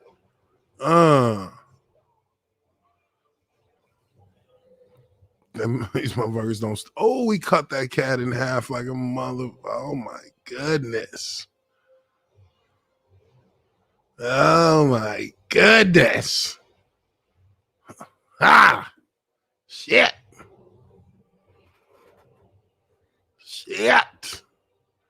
Mira, you know, hey, look, I don't really care for the woman as much as anyone else does with Amber Heard and her whole complete ratchetness. But I mean, they had her set up pretty well. I like how she like just start pulling all this cat's blood out his mouth, out his nose, out like That's cold. That's a good, like, she was fucking him up a little bit because he didn't expect her to be able to do that, and she's just pulling all of the liquids out of his body. Like, that was an actual attack to, like, to defend herself. She's a rider. At least they wrote her as a fierce fighter. So, and then there comes Arthur, swooped right in on time. I like his little theme when he comes in too. Whoo, that's just clean. And threw that axe, missed. She just sidestepped the shit out that axe.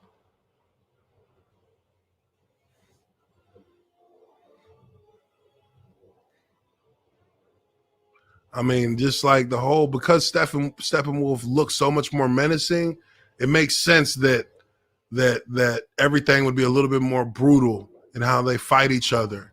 Because he's like he's being brutal. He's fucking Aquaman up. And Aquaman is supposed to be like near a strength level of Superman. Like, in the comic book world, he's like near Superman strength level. Not quite there. He's not quite there, but he's near it.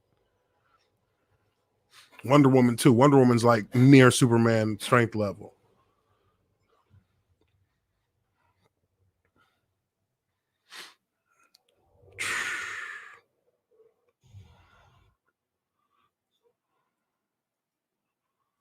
These cats.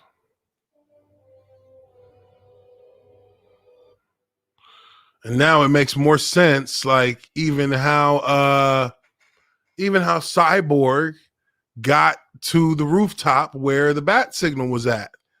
Because I think, if I don't remember because I haven't seen the movie since it came out in the 2017, like, you didn't know, maybe, I don't know. I don't remember.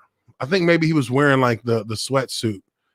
I don't know. But once Cyborg figured out that his dad got kidnapped, he saw that bat signal, and then he knew that they were, he knew one of them would be there. Or he probably knew all of them were there. I mean, he can pretty much think of get the information pretty easily. But it's just an excellent film. Excellent film, my good man. Yes. Mm-hmm. Yes. Black Tiger for Canadian 500. He says fave change is when Bruce explains that the mother boxes were after of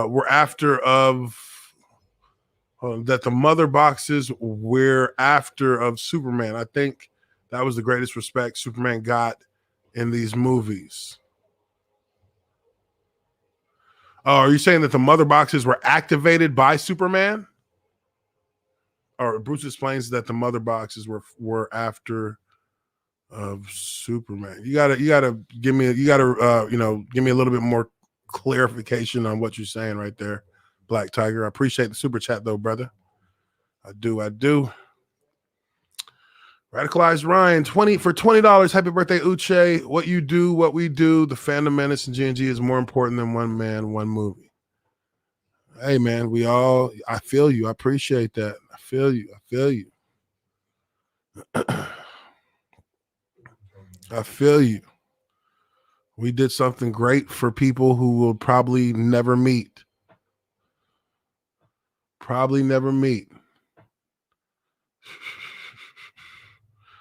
Yeah, I like this too. Love Justice League movie. Felt that it improved in every way. Still didn't like Ezra Miller's Flash, but he did some cool stuff at the end of the movie. Yeah, I mean, look, I know that, Ezra Miller's Flash ain't gonna be for everybody. I get that. I mean, I get it.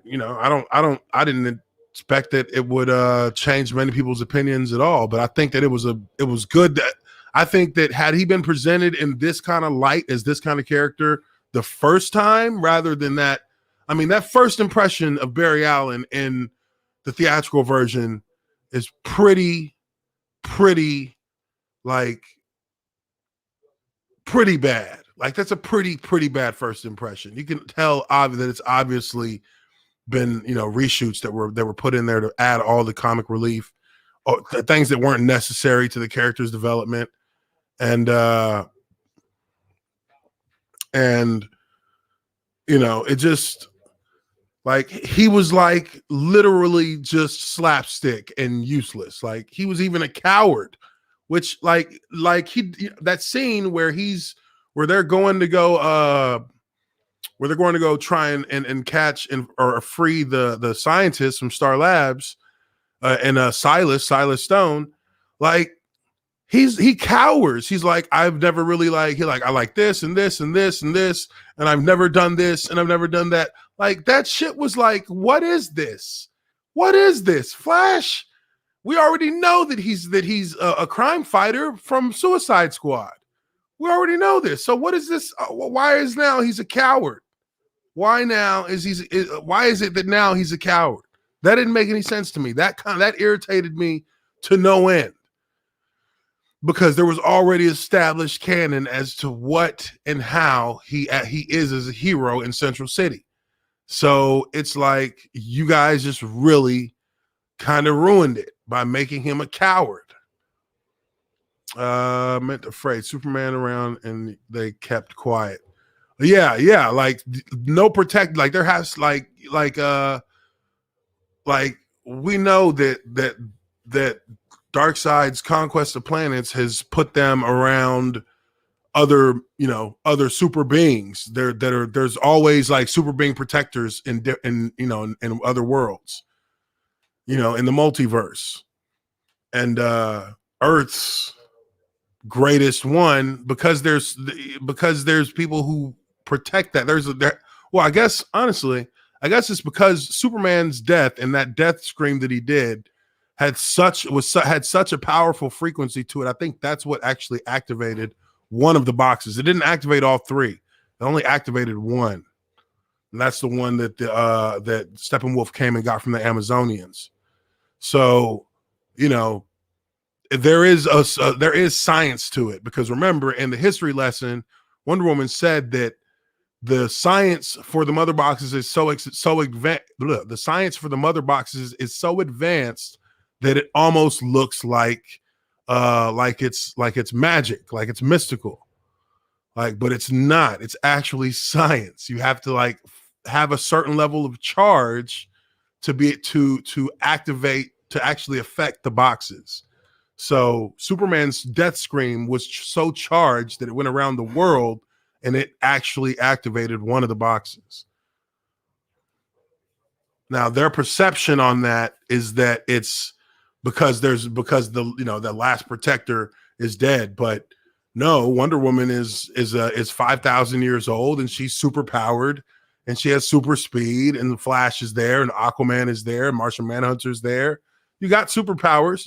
And Martian Manhunter has a power level that is on par to Superman's. He is actually, in the comic book, Martian Manhunter is as powerful as Superman from a strength rating perspective.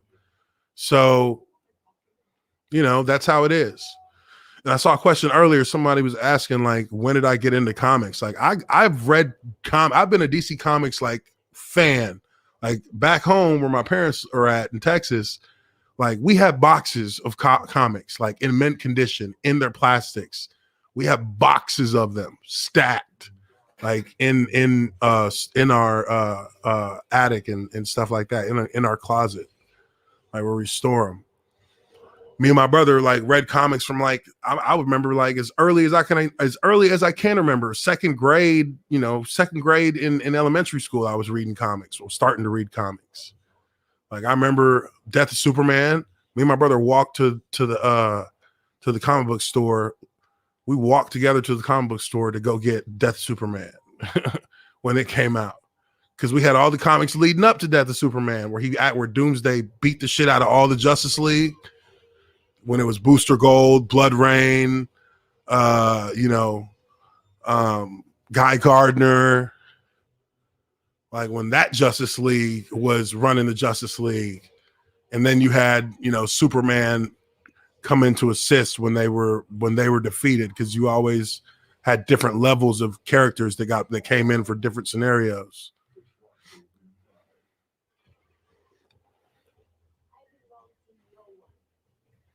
Like, that shit is cold.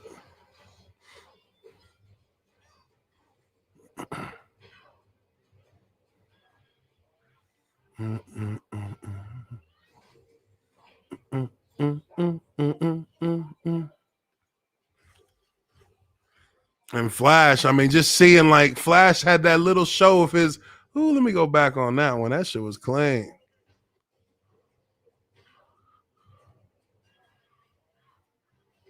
Go back just a little bit there. Let me go back just a little bit. Just a little bit. I mean, I would have loved to have got another scene. That was a nice punch. I would have loved to have got another scene kind of like, ooh, look at Flash. Flash moving so fast. That shit is so clean. But if I could have got another warehouse fight scene from Batman, that would have been like an extra cherry on top. That would have been like an extra cherry on top. Shoot.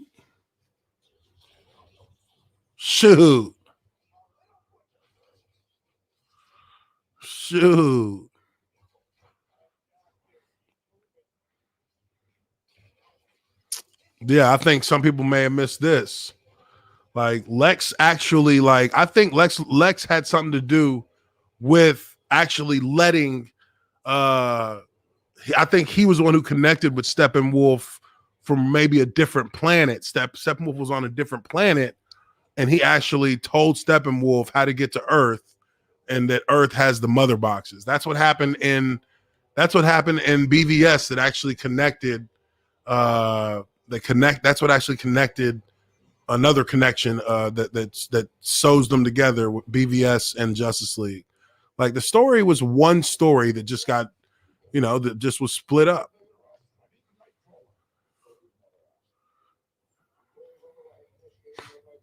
So, that shit, they just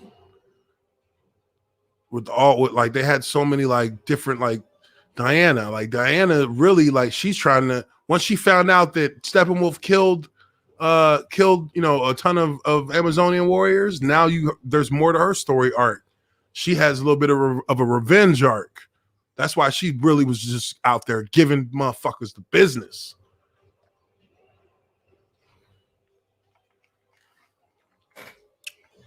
Giving them the business.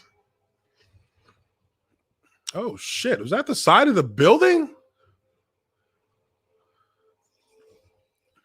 And then Flash saves all these scientists by snatching all the rocks. Yo, that shit was clean as hell. And the one that he missed, Cyborg got. See, they're working together for the first time as a team. Like, and it's not smooth. It's not smooth. But they're trying to, they're working at it. And one person is the problem they got right now is there's too many one-on-one battles, too many one-on-ones. They need to start, getting together and working together a little bit stronger. Batman comes in, he tries to give Wonder Woman an assist. So it goes from just being Wonder Woman versus Steppenwolf and Flash and Cyborg running after the scientists. Now it's, Wonder Woman and Batman versus Steppenwolf, and now it's Wonder Woman, Batman, and Flash versus Steppenwolf. So now they're going to get a chance to actually coordinate better in real time instead of fighting kind of a little bit separated in their fight. Now they're trying to bring it together a little bit, assist each other. This shit was clean, of course. Like, come on. This shit is like, ding. Flash is like, the way they showed Flash's speed in this is just, I thought it was perfect. This dumbass trips. Cause he can't, cause he don't be focused, he don't be staying focused long enough. Wonder Woman came down and just, man, she's such a beast. She just hit a front flip and landed square, stuck it.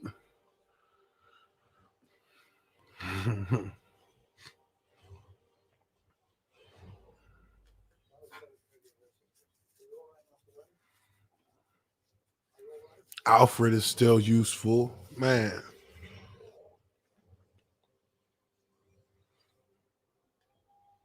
Who is she? And she's ready. I see you. So they had a way better. I mean, they had a nice theme every time they show Wonder Woman. I love that shit. Sent that motherfucker flying with that gauntlet blast.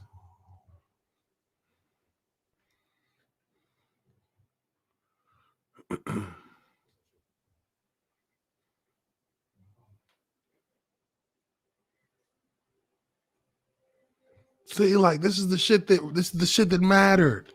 The like relationship between Cyborg and his pops. Like he told him, I didn't think you'd come, and he said, "You're my father." Like we ain't get none of that in the other version to kind of show that they starting to understand each other because Silas is like, go help your teammates.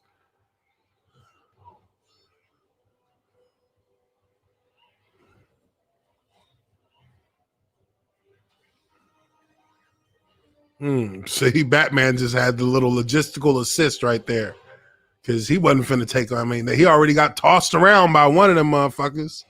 Shit. Now they all there. They all there. Everybody start getting to work. Get to work.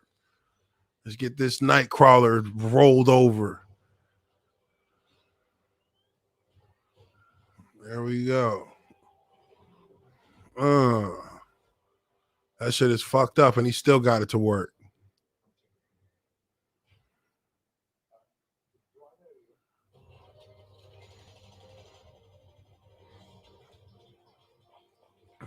It's dope. It's dope. It's dope.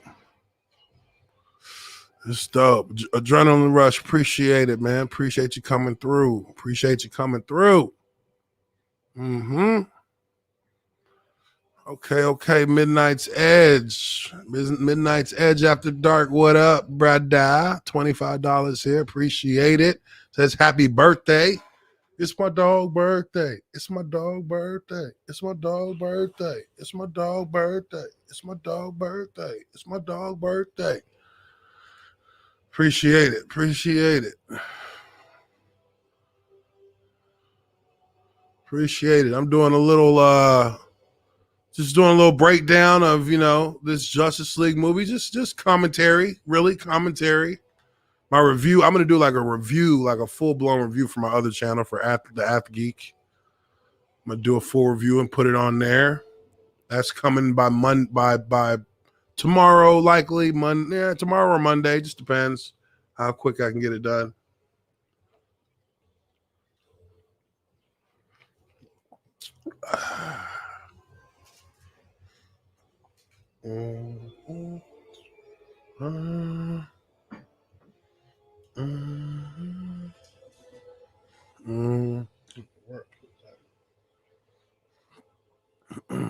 Aquaman comes in. Aquaman, that's his like official joining of the team when the tunnel at Gotham Harbor like collapses.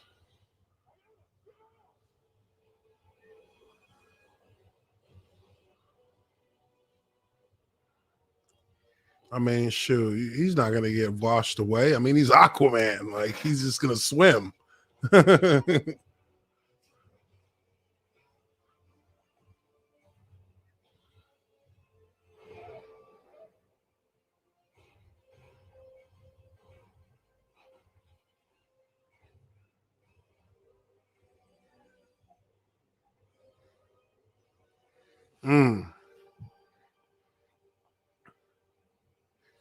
I was so happy that whole I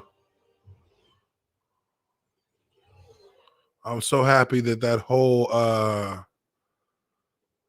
Flash little joke once Victor flew off didn't like that wasn't in this shit. Did he just like leave us here?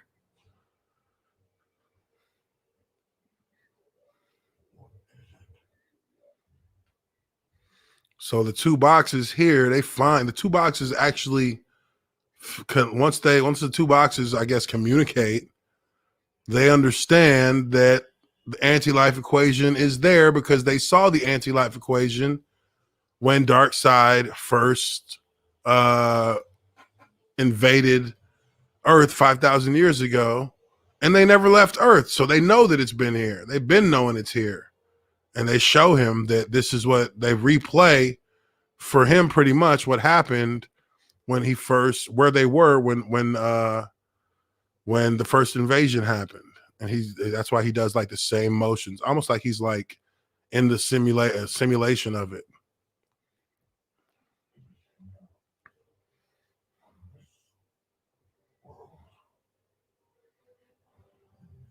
Yeah, the mother boxes explain it to him. He does the same hammer punch swing, and now there's the anti-life equation right there. That whole sign, that whole inscription is the equation. That is the anti-life equation. So once you are able to, I guess, harness it with the mother boxes, then you control anti-life.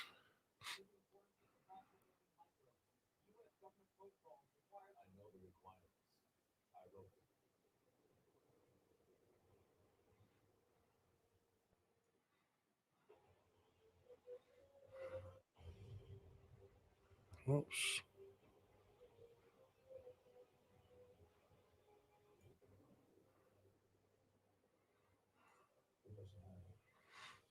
Well, Cyborg has the mother box. I thought that was cool too. Like, I see, man, there were so many like things that they just really like they fucked when they did this movie in 2017.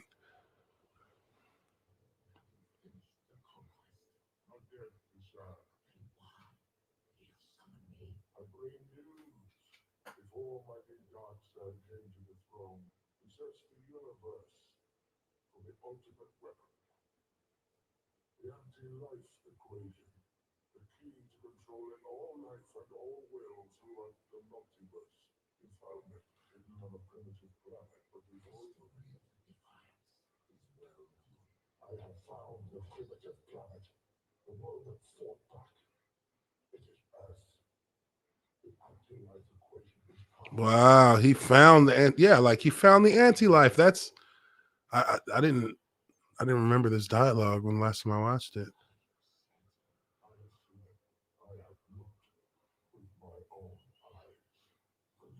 Like his CG looks really good. It looks really good.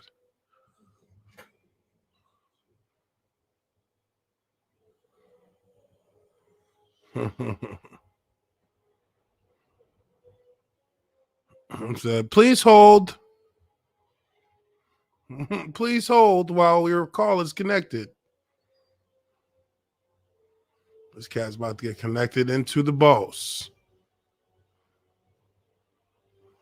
That's just so gangster when Darkseid steps into it. Golly. He sent this cat stumbling backwards. Oh shit, big dog. It's Big Boss. My lord.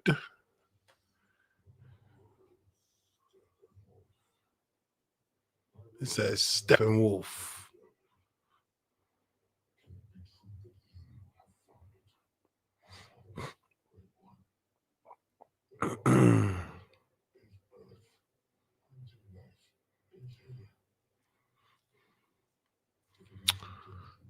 When Lois opens a drawer on her nightstand to get her Daily Planet badge, did you see the pregnancy test? Yes, I did.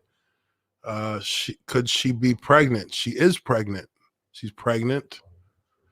And if you watch all the way to the end of the movie, when Clark and Bruce are talking about how he bought the bank, pay attention to what Lois is holding in her hands when they're walking up the steps of the house and they look back at Bruce and Clark. Pay attention to what she's holding. She's holding something that is that directly tells that she is pregnant. Just a little information for those who don't know how this situation plays.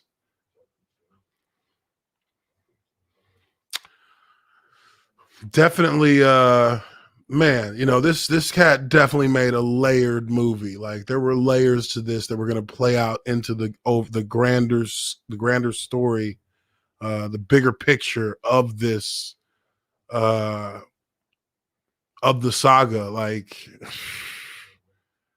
I mean, that, WB, how did you fuck that up? How did you do it? How did you just mess that up? How do you do that? That's a hard thing to do. Like you got like somebody who came up with a pretty money plan.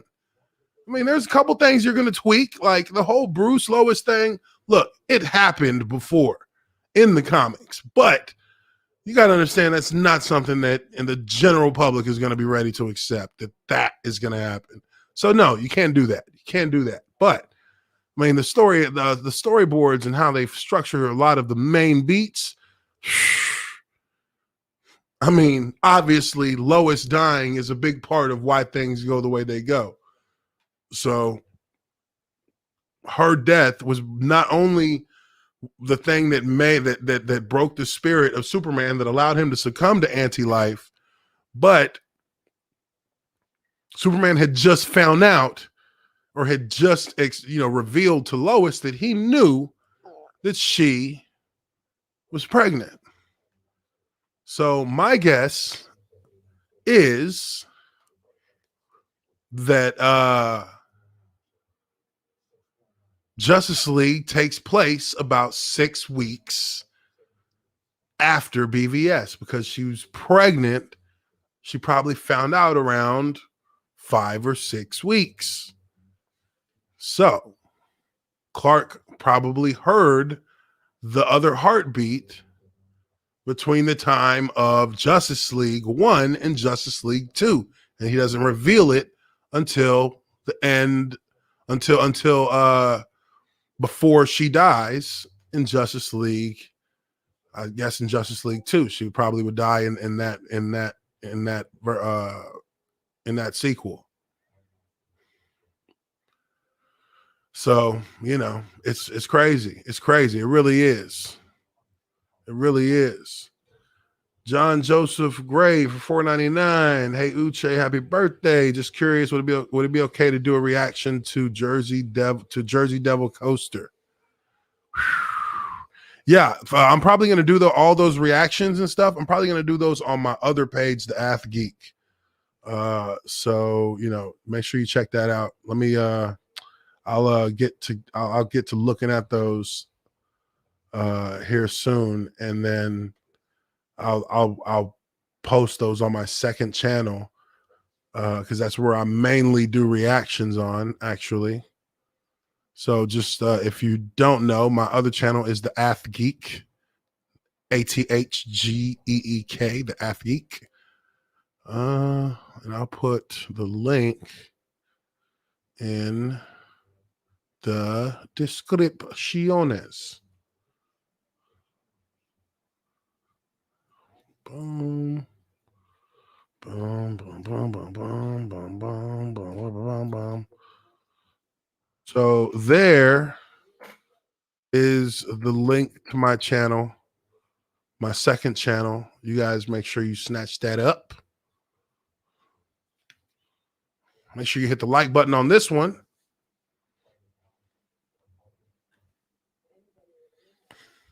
Yeah.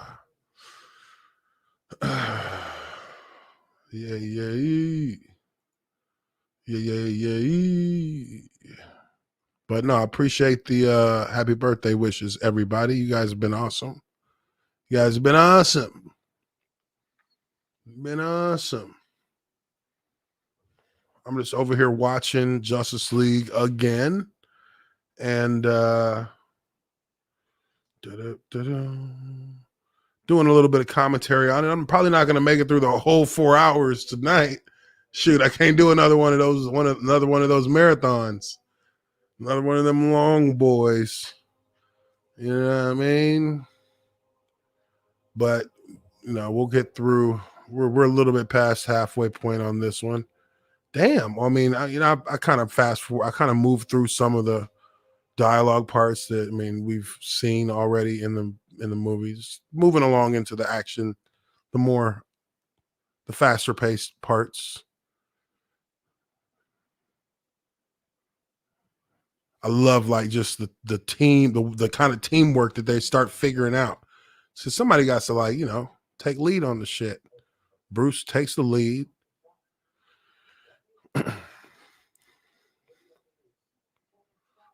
I think that it's cool that all of them wanted to like bring Superman back. Like they all agreed, let's bring him back. Like we saw Steppenwolf, we saw what he can do. Like we're gonna need Superman eventually. Like,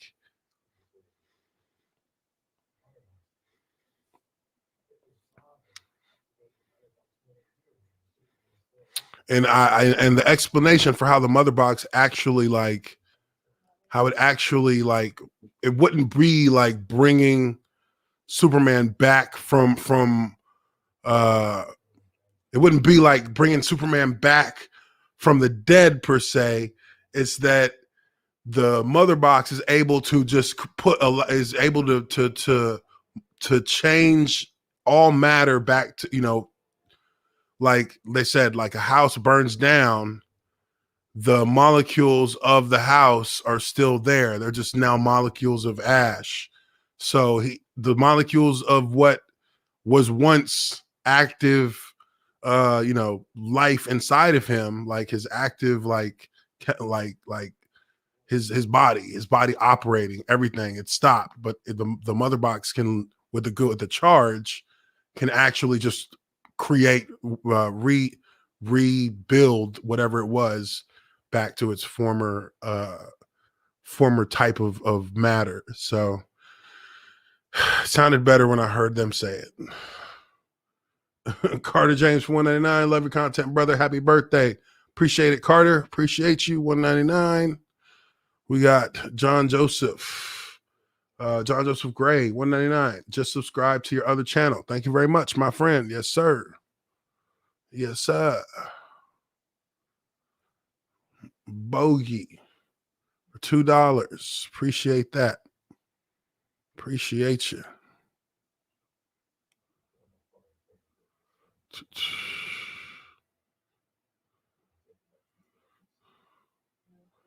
Hey, I see you here, Stephen Beeson. No, I agree with you. I agree wholeheartedly. Wholeheartedly.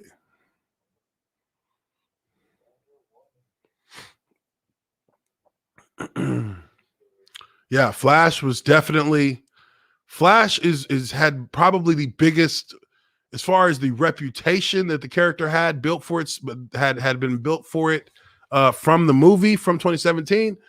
Flash benefited the most from this movie being shown in its real true form, because his character is not nearly as annoying, and he actually like is a serious contributor to the success of the group. And really, at the end of the day, I'm not spoiling shit, and I'm not gonna like go into detail on it, but he is literally a force that is to be reckoned with as a character. When he's pushed to a certain extent where he has to go to extremes. Like Flash is on point. Flash is definitely on point.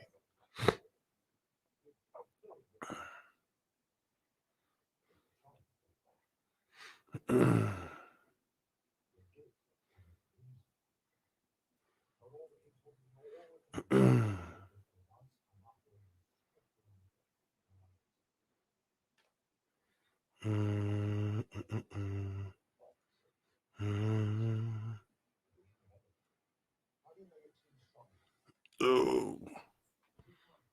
If you can't bring down the charging bull, then don't wave the red cape at it.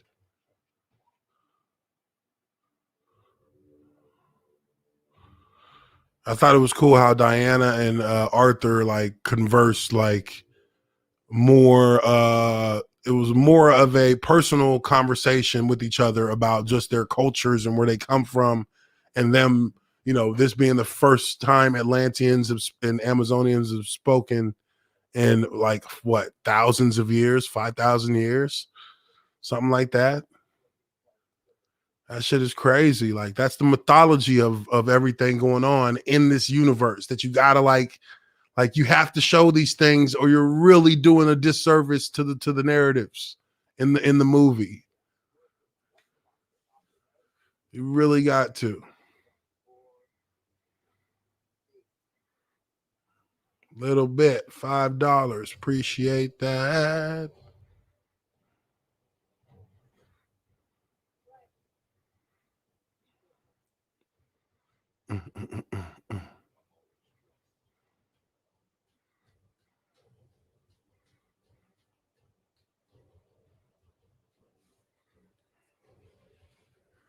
And I liked that he was just chilling up there, posted up when they broke into the scout ship.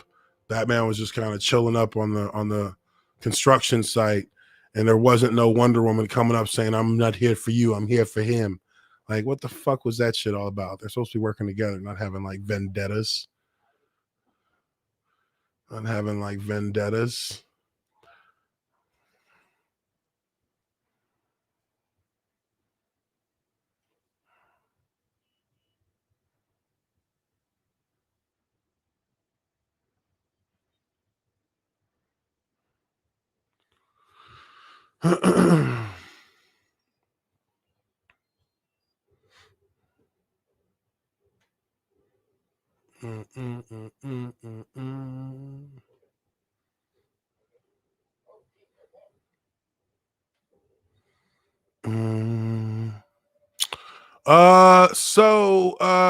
On more to come for the Snyderverse. I mean, I wish I knew. I wish I knew something definitive. But again, man, everybody should understand that it's going to come down to this HBO Max thing. Now, a sequel to this would be like, I'm sure that there's no denying that they have to have there has to have been some kind of conversation that is taking place in some way with Warner Media as to whether or not, just looking at just the fervor of hype and the stats, the early stats on this. Like, there has to be somebody thinking, hey, what do you think about a future with these movies? Like, the question has to have been asked internally. You can't ignore this kind of attention and this kind of response to the way that this movie came out. Now, I would think, I don't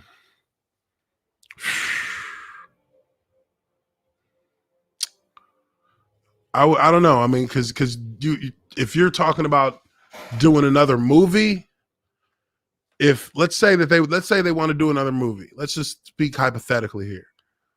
If they wanted to do another movie, then that means HBO Max would need to be on the hook for at least $150 million. And that's like usually the max amount that any like made for streaming movie gets. Like, maybe it's really like maybe 100 or 120 for a series, for an actual series. Like, this is gonna this is gonna be a movie. A series has the ability to get you more because you can stream like multiple points, multiple episodes, like with just as much logistics and just as much user based growth with each episode. Like, each episode can have that same number of people watching, going all the way through. But just a movie, it's just one thing, one time. Like, this is 4 hours, so you're getting like almost, let's say you say you're getting in that 4 hour movie, How many episodes of The Mandalorian would that have been? Mandalorian was like 40 minutes an episode, like with credits included. So really like 39, 37 minutes. Like you can fit a bunch of episodes to get just as much ratings on each one of those episodes as this one movie will get by itself. So, I mean, a series or a movie that's broken down into a mini series, I think would be the most efficient way to do it on a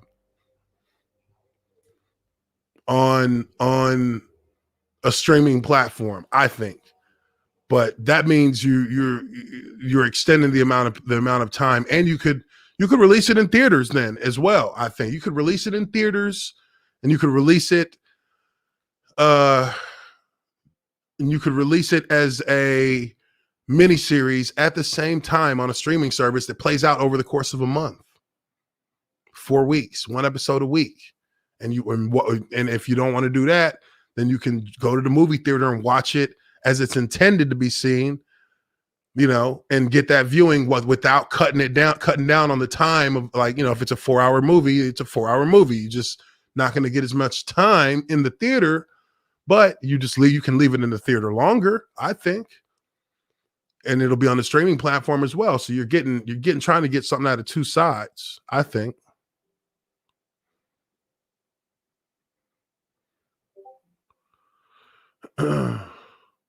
Kevin Michael Von Magnum, $20, says, happy birthday, Uche. Instead of asking about the tragedy that is Isaiah Wilson, I will ask, what is your favorite fictional franchise, movie, show, or game that you feel is severely underrated, underappreciated?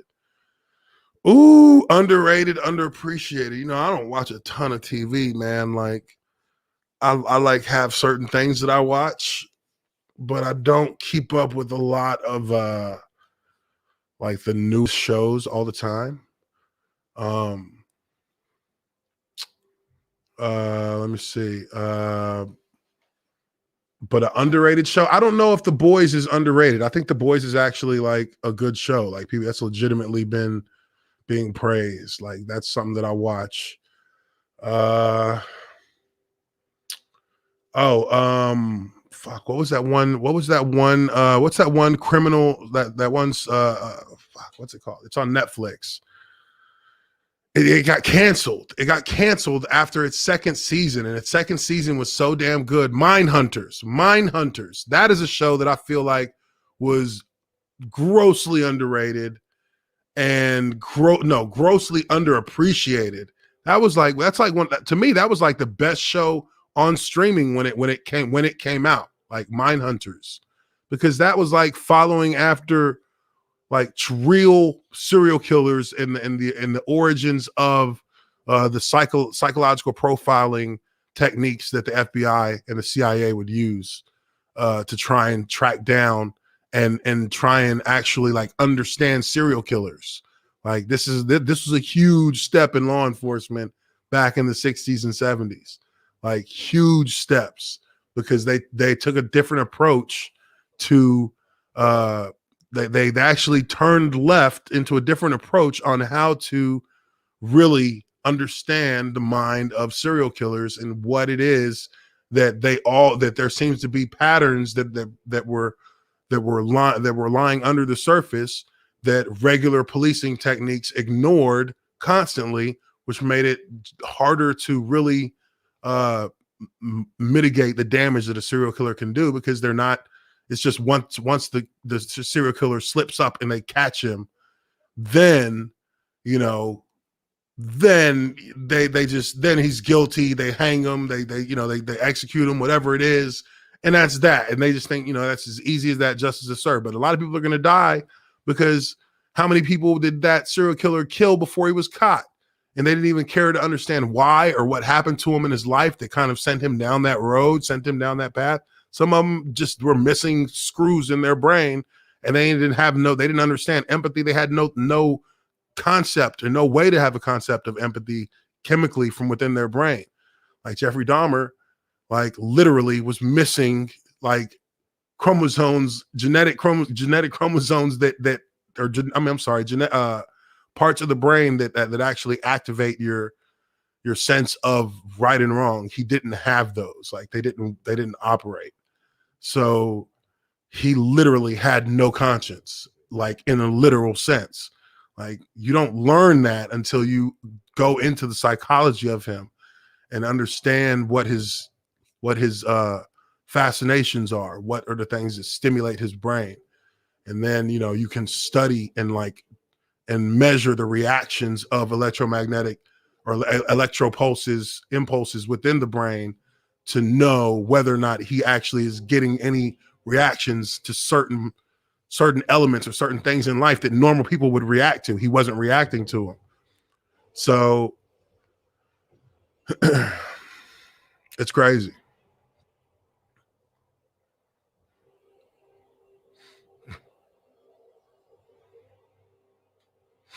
Mm-mm. Mm. Mm. Like Mindhunter is like, to me, like Mindhunter is like that was a great TV show. Oh shit. Hold on. I gotta go back. This was the ooh. Ooh. The Kryptonian ship showed Cyborg what was gonna, or the mother box showed Cyborg what was gonna happen.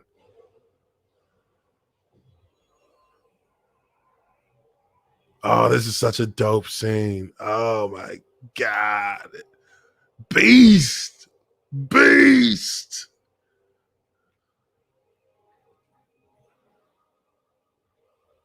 Mm.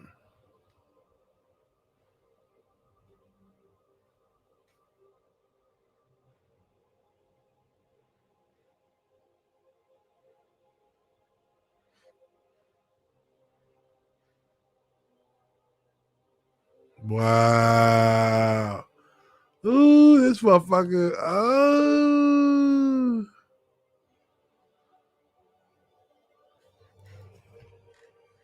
I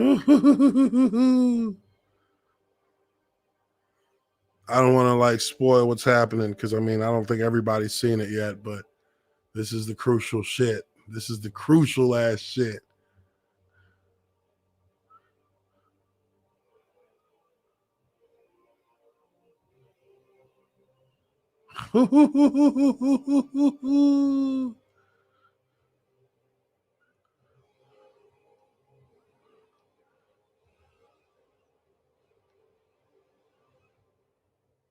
That shit was cold.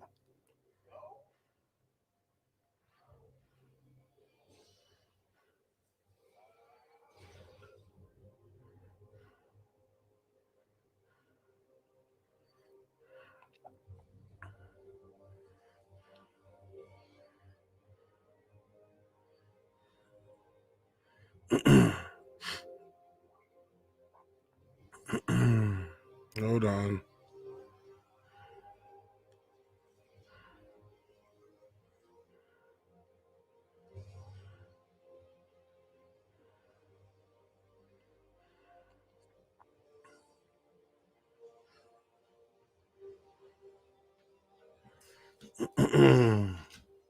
But yeah, that's one of the shows that I really enjoy. I enjoyed watching that show uh when I was you know, I enjoyed watching it when I was like going through Netflix stuff. That was a few years ago. I think last year or the year before, I think it was 2019 when they canceled it. But it was like it was a great show. The first two seasons, they like it was it was good. It was good. I really thought it was good. Really thought it was good. I really did. Another show. Let me see. Um,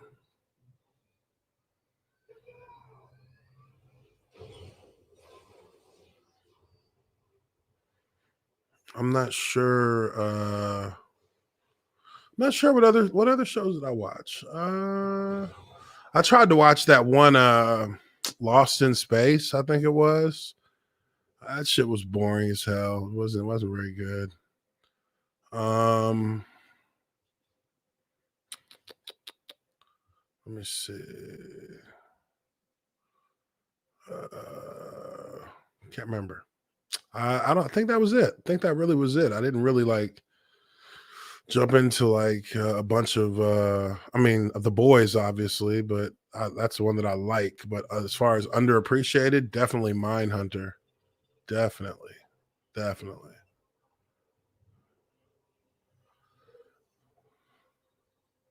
Definitely. Definitely.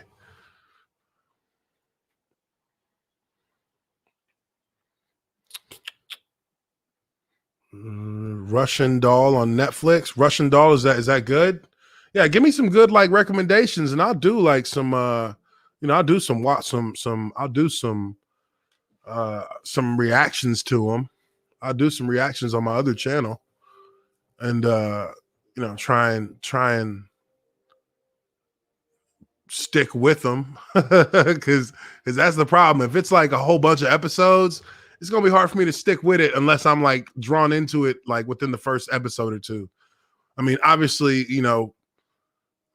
like The Witcher is one that I watch. The Witcher is to me, The Witcher was excellent in how they, that first season. I'm really like I'm really excited to see what the second season is going to look like on that one. But yeah, Russian Doll, I'll check that out. I'll check that out for sure. For sure. For sure. All right. So after this scene here, I'm on the scene where Soups just got resurrected, and he is about to beat these these guys' asses real quick. They ain't ready for him. Soups don't know who he is. And then Cyborg shit was like, you staring at me, motherfucker? You staring at me? All right, you think you hot shit? All right. Let me show you my cannon. Say hello to my little friend. Can't nobody stop his suit. His suit is just like, nah, that's a threat right there. He looked at us funny. You didn't see that? He looked at us funny. We've got to. We've got to. and now he fucked up. He's like, oh shit. And like, yo, that his eye beams are just ridiculous. Whoo! He like picked up his own face. He didn't even notice it was him. Wonder Woman like, look, bro, don't make me do this shit. Arthur just Arthur dumbass just jumped up in there like he was gonna really just let you jump at him and hit him with that big ass trident. Nah. He fucking knocked his ass smooth out of there. Like Superman is so OP on these cats. He's not even like stressing to do anything to them. He's literally just like slow playing them. He's slow playing all of them and still just destroying them.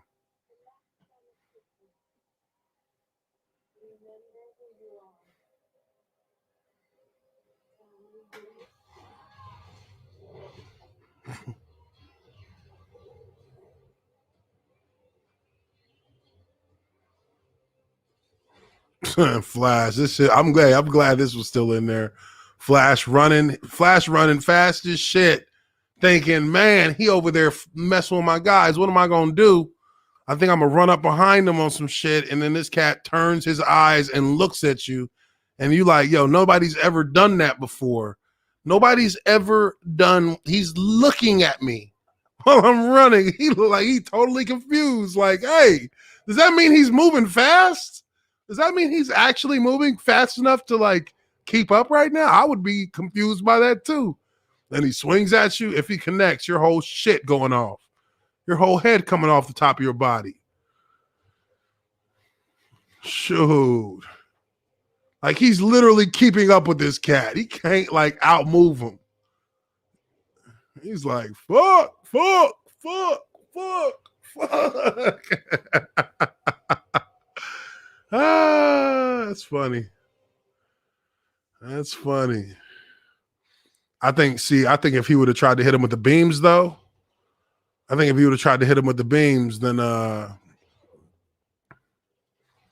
then Barry was just going to phase out, phase through it so that he didn't get hit, because he can phase through anything, moving, at the speed that he moves.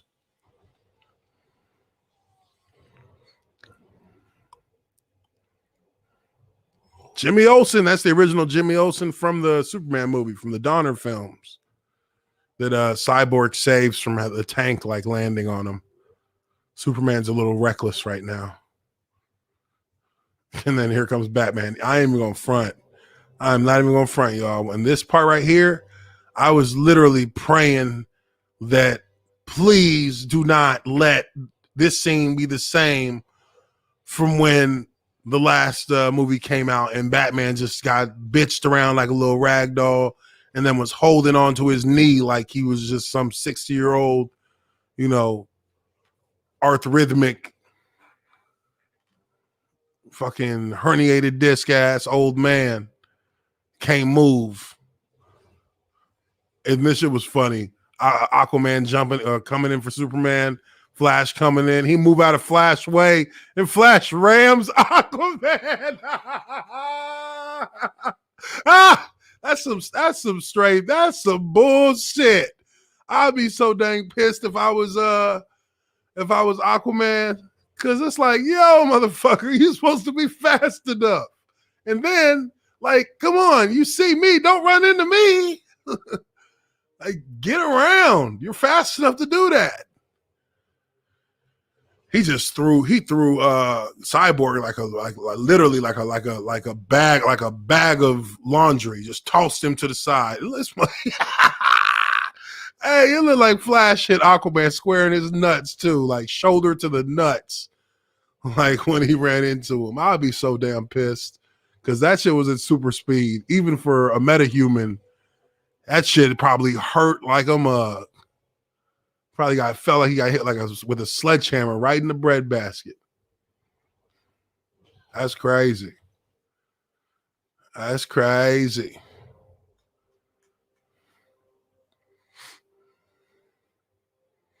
Yeah, so if you want to go check out my Discord server, I'll put that hold on, I got my Discord server, let me share it. I'm new to Discord shit too, so I don't even really know how to use it that well. I got let me see here.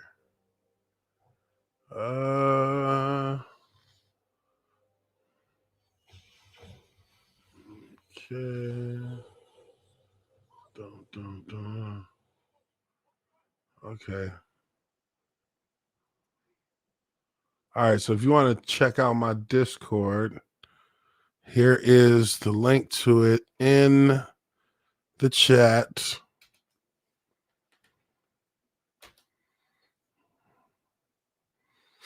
Let's put it in the chat.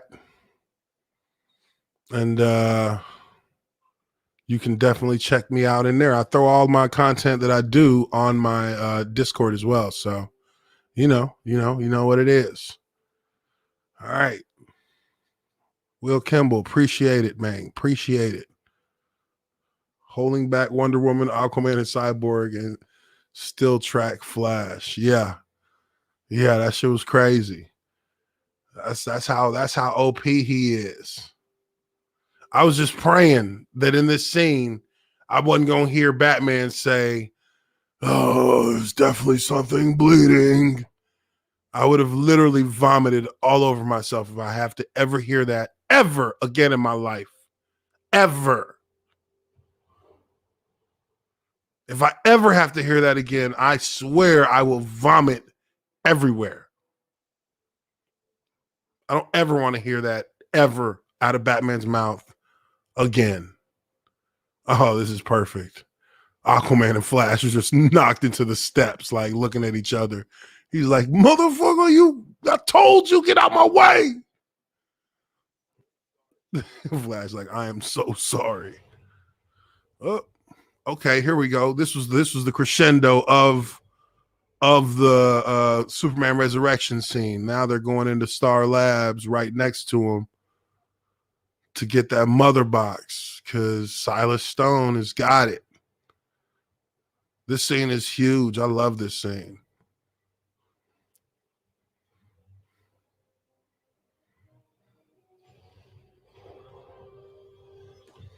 Steppenwolf.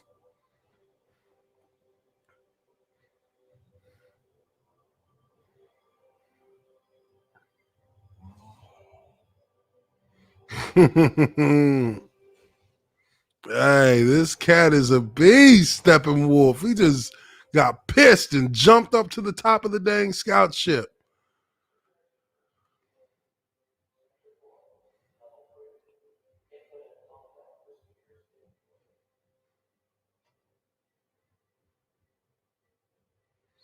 Like, this shit was dope. Like, this was just good filmmaking. I mean, real talk. Look at this cat. He smashes through the doors. Like, come on, man. Why didn't they have this in the 2017? This is gangster shit. He comes stepping through that fog and smoke. Ah, hell no. Who wouldn't have shit their pants? I would have been like, oh, hell no. Look, you can have the box, bro. I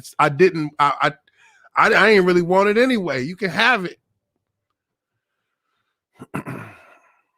Then Silas Stone sacrifices himself to mark the box so that they can find it.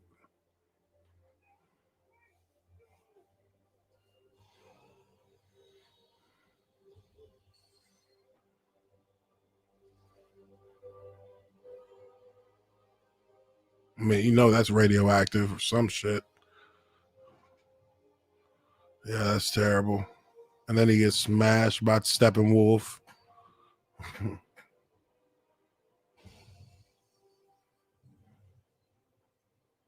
So begins the end. This shit wild.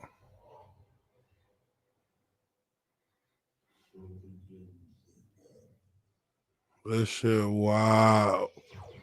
That boom tube. Come on, baby. Shit. What's going on in the chat, guys? What y'all doing? Appreciate the birthday wishes. Once again, I appreciate everybody showing love with the birthday wishes.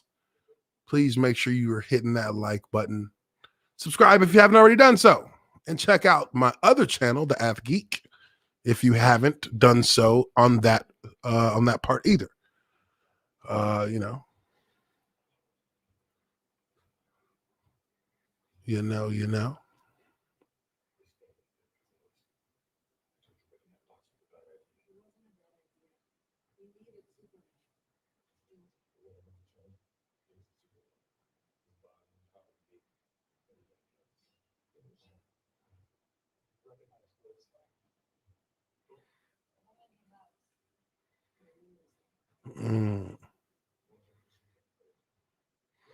Yeah, buddy. This is just a great movie. It's just a great movie. It's just a great movie. But that is where I'm going to call it on the stream, everybody. I really do appreciate y'all hanging out. I mean, I would love to stay on here for the rest of the night. But you know, I got things I want to do, places to go anew. I'm gonna enjoy my birthday.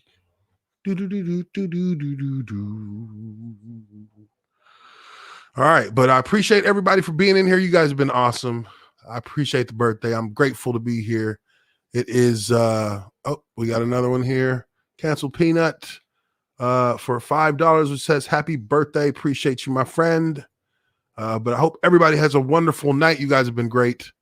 I know y'all. I'm over here watching Justice League. Y'all can't hear it or see it, but you know, on the next one, we'll I'll jump through some more parts of the story, and I'll have like some ways of showing something so we can go along with it. But I appreciate you guys again. Hope everybody has a wonderful night. Y'all stay up, stay cool, be peaceful, and show love. Holla.